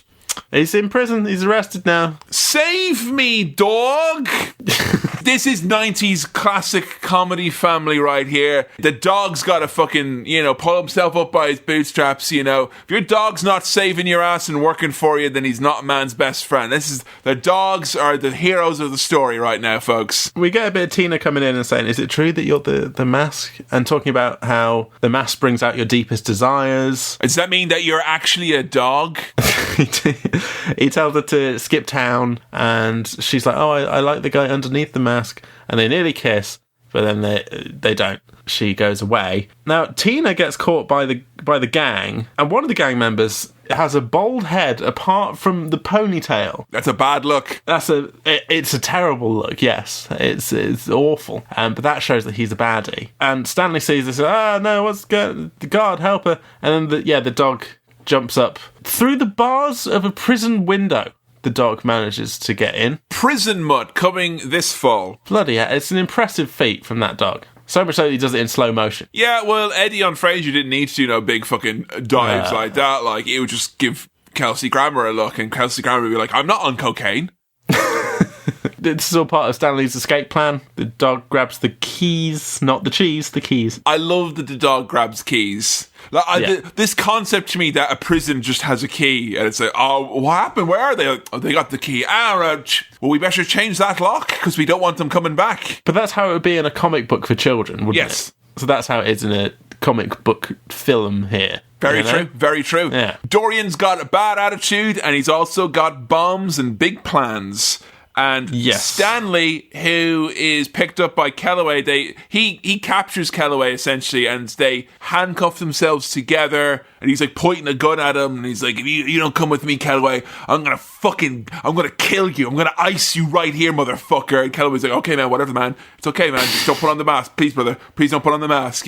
Quite scary how stressed out Jim Carrey is, and he's pointing guns at detectives here. This had all better pay off, otherwise he's in deep trouble. Yeah, right. I hope he grows as a person throughout all of these trials and tribulations. The War Orphans Fund, which is in a big piggy bank pinata in the Coco Bongo. I love that giant piggyback with War Orphans Fund on it. I tell you what I love. I love that fucking zipped up version of Minnie the Moocher. Howdy, howdy, howdy, hi, howdy, howdy, howdy, howdy, howdy, howdy, ho. Minnie the Moocher, 2000. Yeah, so masked Dorian bursts into this party like the Kool-Aid man or something, and has the big boss, Nico? Yeah. Killed in a big shootout. He doesn't just shoot him now, in fairness. He gun mouth shoots him. He absorbs bullets and spits them back out at him. And I like that he becomes Arnie, and that he's obviously looks like Arnold Schwarzenegger, and he's like, I am here for my back pay, or should I say pay back. Boom. And he's there doing all of that, isn't he?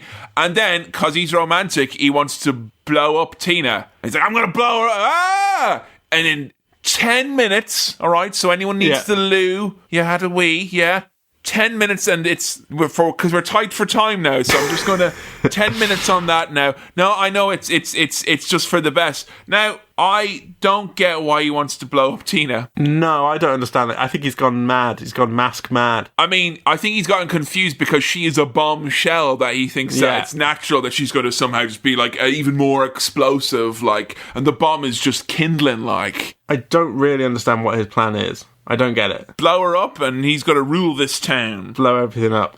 Do you think kids would understand what back pay is? Well, I mean, I think all kids usually get like a P45 when they're born, don't they? And they kind of take them through the documents. This will be a rolling document. Yeah.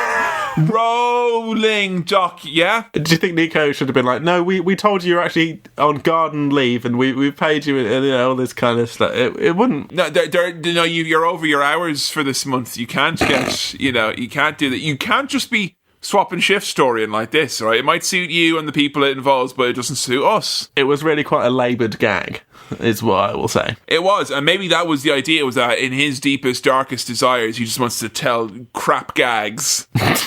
We need the mask so we can have comedy in our lives here in Age City. So, 10 minutes time, okay. Dorian is convinced to remove his mask because he's got a snake willy annelid tongue and no one wants to kiss that. So she's like, please take off the mask so I don't have to kiss your weird garlic-smelling fucking breath. It's a smart tactic, you know? He is. Get him to have the kiss, so he takes the mask off and then kick it out of his hand. Probably smells of shite as well. This big dirty mouth on him.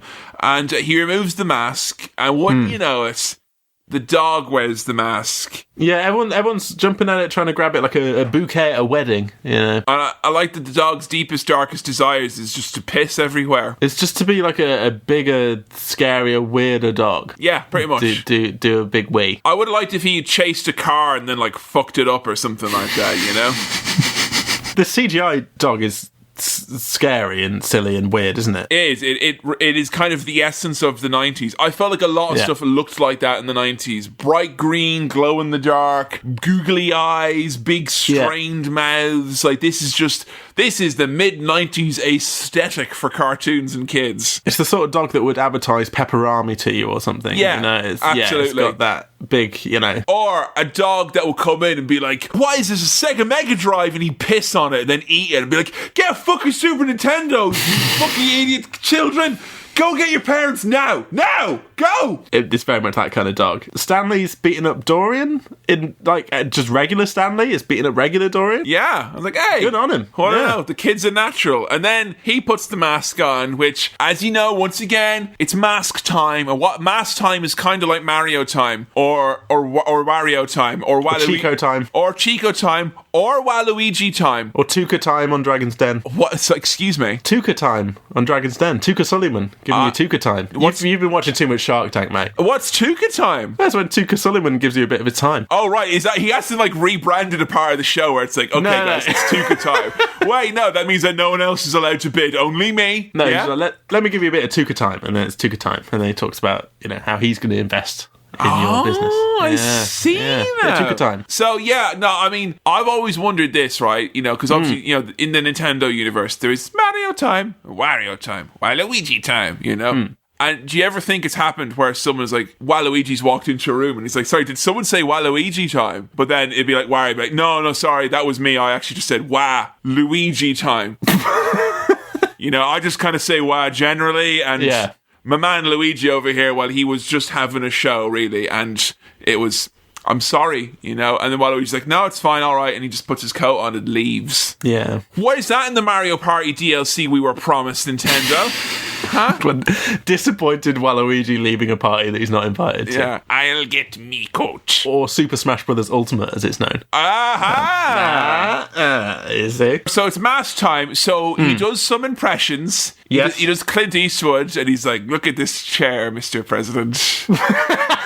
What have you done? And everyone's like, what? And everyone's kind of like a bit worried for the mask. And it really works. It disorientates the mobsters quite a bit. And then he eats the bomb and he's like, oh, that's a spicy beef amal. Another thing that made me laugh, and it seems very obvious, was the he gets shot at by all the gangsters. Bang, bang, bang. And he drinks a cocktail and he says, oh, did you miss me? And then all the cocktail pours out through the bullet holes in him. He's like, I guess not. That's a great joke. Come on. You've done this in some other movies. I'm struggling to remember which, where instead of you kind of reporting back that you've been laughing lots, you basically reported back that you correctly identified things that were funny. The jokes are. Like, that's funny. That's funny. That's funny. And I wondered, is it a case of just setting mood, environment when you were watching this? Or was it generally one of these movies that's maybe aged a bit where it wasn't actively making you laugh, it was just kind of like something you could recognise had comedic quality? I think, I mean, we used to do the old stand-up comedy. Sure did. We've watched a lot of comedy in our time. We've done a bit of comedy in our time. Sometimes it was in inverted commas.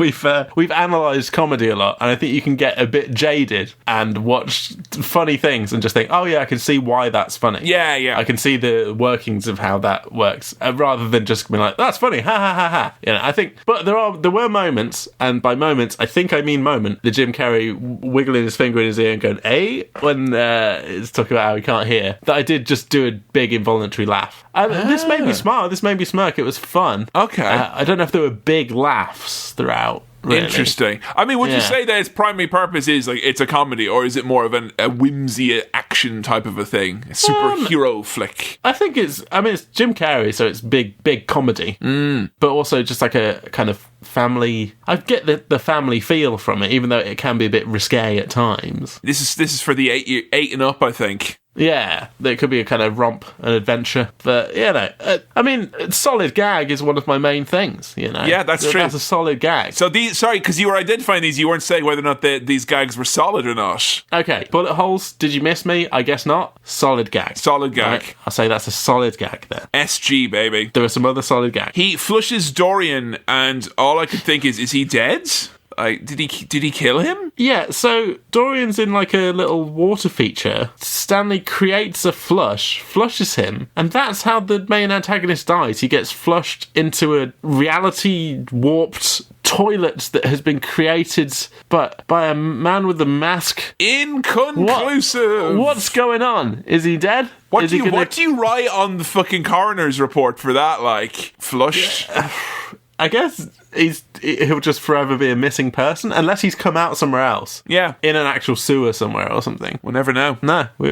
Does he not? He doesn't show up in the cartoons then? No, doesn't. There was apparently, according to Wikipedia, which I do not really believe, but they were like, they were going to bring back the cast of the baddies and do a story about them, but then they didn't do the episode, and I was like, having watched the show, I don't, like, the cartoon really just kind of took him being the mask, and, like, the two things it took is him being the mask and all the cartoony shit that he does, and like just him doing random funny goofy bits, and specifically the interactions with him and Calloway, where, you know, him getting handcuffed to him trying to people not know that he's the mask when he is the mask, you know, there was a lot that was basically the whole show, and then they just kind of added a roster of kind of generic cartoon villains and whatnot with it. So they weren't there was characters from the movie, and they did make reference to a few bits from the movie in it, and the Coco Bongo was there, you know, so there was enough of the, and it was Edge City and all that. There was enough of the guts of the movie. You know, the mayor is still the same, the cops are still the same, Doyle and Lieutenant Calloway, Peggy's there, Charlie's still his best friend, and he's got Milo the dog and his cranky landlady. So right, okay, yeah. So it's one of those cartoons that I probably think I watched a lot more than I realised, because like there was only ran for like 3 seasons, but I remember watching that for fucking years and years and years on Cartoon Network. Well, they just repeat cartoons over and over and over. Ad nauseum. So the police arrive, the mayor is able to clear Ipkiss, saying that no, it wasn't him, Dorian was the mask, and they're going off. Ipkiss is a hero. He's a big old hero, and as he's driving off with Tina and Charlie, he's like, maybe the real mask was on me all along. And then he's like, I don't need this anymore, and he puts his hands in his face and goes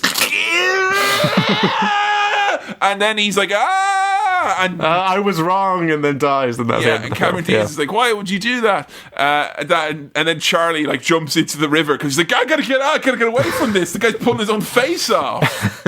No, he takes the mask, throws it in the water, doesn't need it anymore. Charlie goes after it because he wants some of that residual mask power. He wants to be a cool mask man and go out with Cameron Diaz. Rob Banks. But bloody Milo the dog's got it. And then regular Stanley says smoking, and then it's all over, baby. Sam, somebody stop the movie. Oh, they have stopped the movie. Thank you very much for stopping the movie. Now, Sam, you had a lot of fun with this one, it seems. I did, yeah. I did really enjoy it. Yeah, it was good. I was worried I was being a Debbie Downer, bringing my childhood trauma and then my recent very bad migraine and stomach illness into all of this. I feel like I was worried I would make you seem to have a less good time, but it seems like you had a hoot. I had a hoot watching this, yeah. Did you have a holler as well, though? I don't know. I definitely had a hoot. A hoot was had. My feelings about this are that, like, I liked it and it was good, and it's one of those things that, like, I should have watched that as a child. Watching it now as an adult, I get how me as a child would have got a kick out of it. Like, when you get a piece of really nice cake that's 2 days past fresh, and it's like, okay, yeah, no, it's good, I can see how good it is, but if I'd have got there a bit earlier, yeah, that would have been I can see how great of an experience it could have been. To be fair to this film, this hasn't aged anywhere near as badly as I thought it might have done, just from the perception around it. The 1 vote margin, I swear to God, Ace Ventura, we're going to probably come round to it, because I think Carrie is something that, like, you know, when we're doing some of these kind of votes about individual actors, let's just say.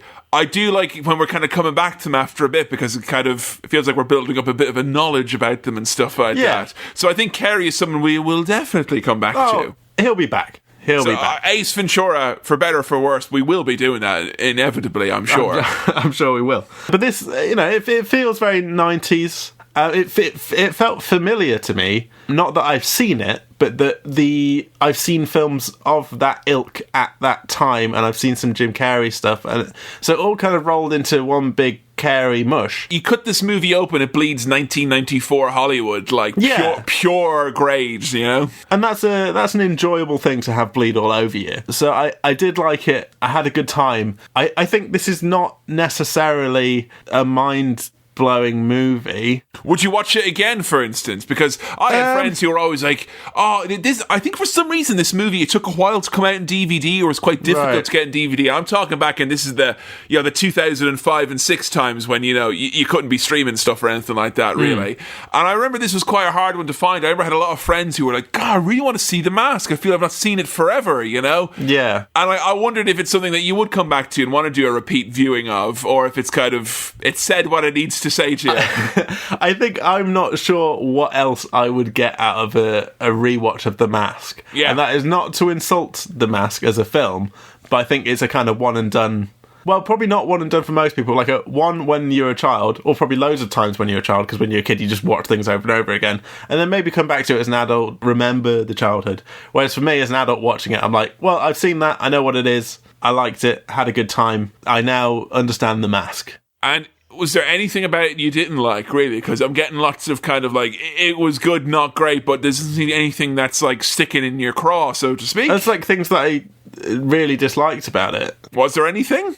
Not really, but there wasn't anything that I especially loved about it. I did like the fourth wall breaking stuff. I thought that was interesting use of the character and a fun thing to do with a superhero. Take that, Deadpool. This predates you. But there's not that much where I think I really loved that. I enjoyed it and I had a good time. Yeah. And I mean, it's The Mask. It's not going to be. It's not the Godfather, is it? No. But neither is it like the Godfather of family wacky adventures. I think it's really good. And the big, strong main performance from Jim Carrey here, who steals the show from basically everyone else. No one had a chance. No one was going to do anything other than bow to Carrey in this. But that's what you get when you have Jim Carrey in a film, for better or for worse, often for better. He's a very funny man. As he went up or down in your kind of general estimation, like where were you before with Carrey? Because he didn't seem to be particularly perturbed by his recent weirdness or anything like that. But you weren't necessarily enamoured with the man or a big old fan. The Liar Liar stuff, a few bits and pieces from my childhood, and some of the more serious stuff later on. I do really like the work of Mr. Carrey from what I've seen. This doesn't take away from that. It doesn't add much to it. It's more like, this is comedy Jim Carrey doing what he does. What would have little 6-year-old Sam thought of this movie had he seen it? Because that's kind of like, I'm not thinking about you. If you were 10 or 11 or whatever, you would have obviously liked this. We know that much. But we little Samling, when I would have seen the trailer and I got a big fucking nightmare and all that jazz, do you think this would have freaked you out, or would you have been cool with this green man? I probably would have been a bit scared of the Mask's head and face. Is scary, isn't it? A thing I'm curious about, actually, rather than watching the film again, I do want to check out the cartoon and see what that's like. Yeah. It's not voiced by any of the cast, is it? Or it's not voiced by Jim Carrey. It's voiced by a man who said, I get to be Jim Carrey for a whole lot less money than Jim Carrey. Well, I mean, all I'll say is I'm pretty sure it's probably, in terms of animation quality, when you compare it to what Cartoon Network and the like offer these days, I think it's probably going to be quite shambolic by comparison, I would think. Yeah. But I mean, that was one I watched constantly when I was a kid. If you like the Mask's general antics in this, I mean, the guy who does the voice is a very good Mask voice. I like the idea of the character. Yeah. And it's kind of limitless in terms of what you can do with it. I'd recommend the comics as well, probably more so even than that, because the comics are a little bit more grown up, although I have not read them as an adult necessarily. So, Sam, last question of the day before we stop this podcast.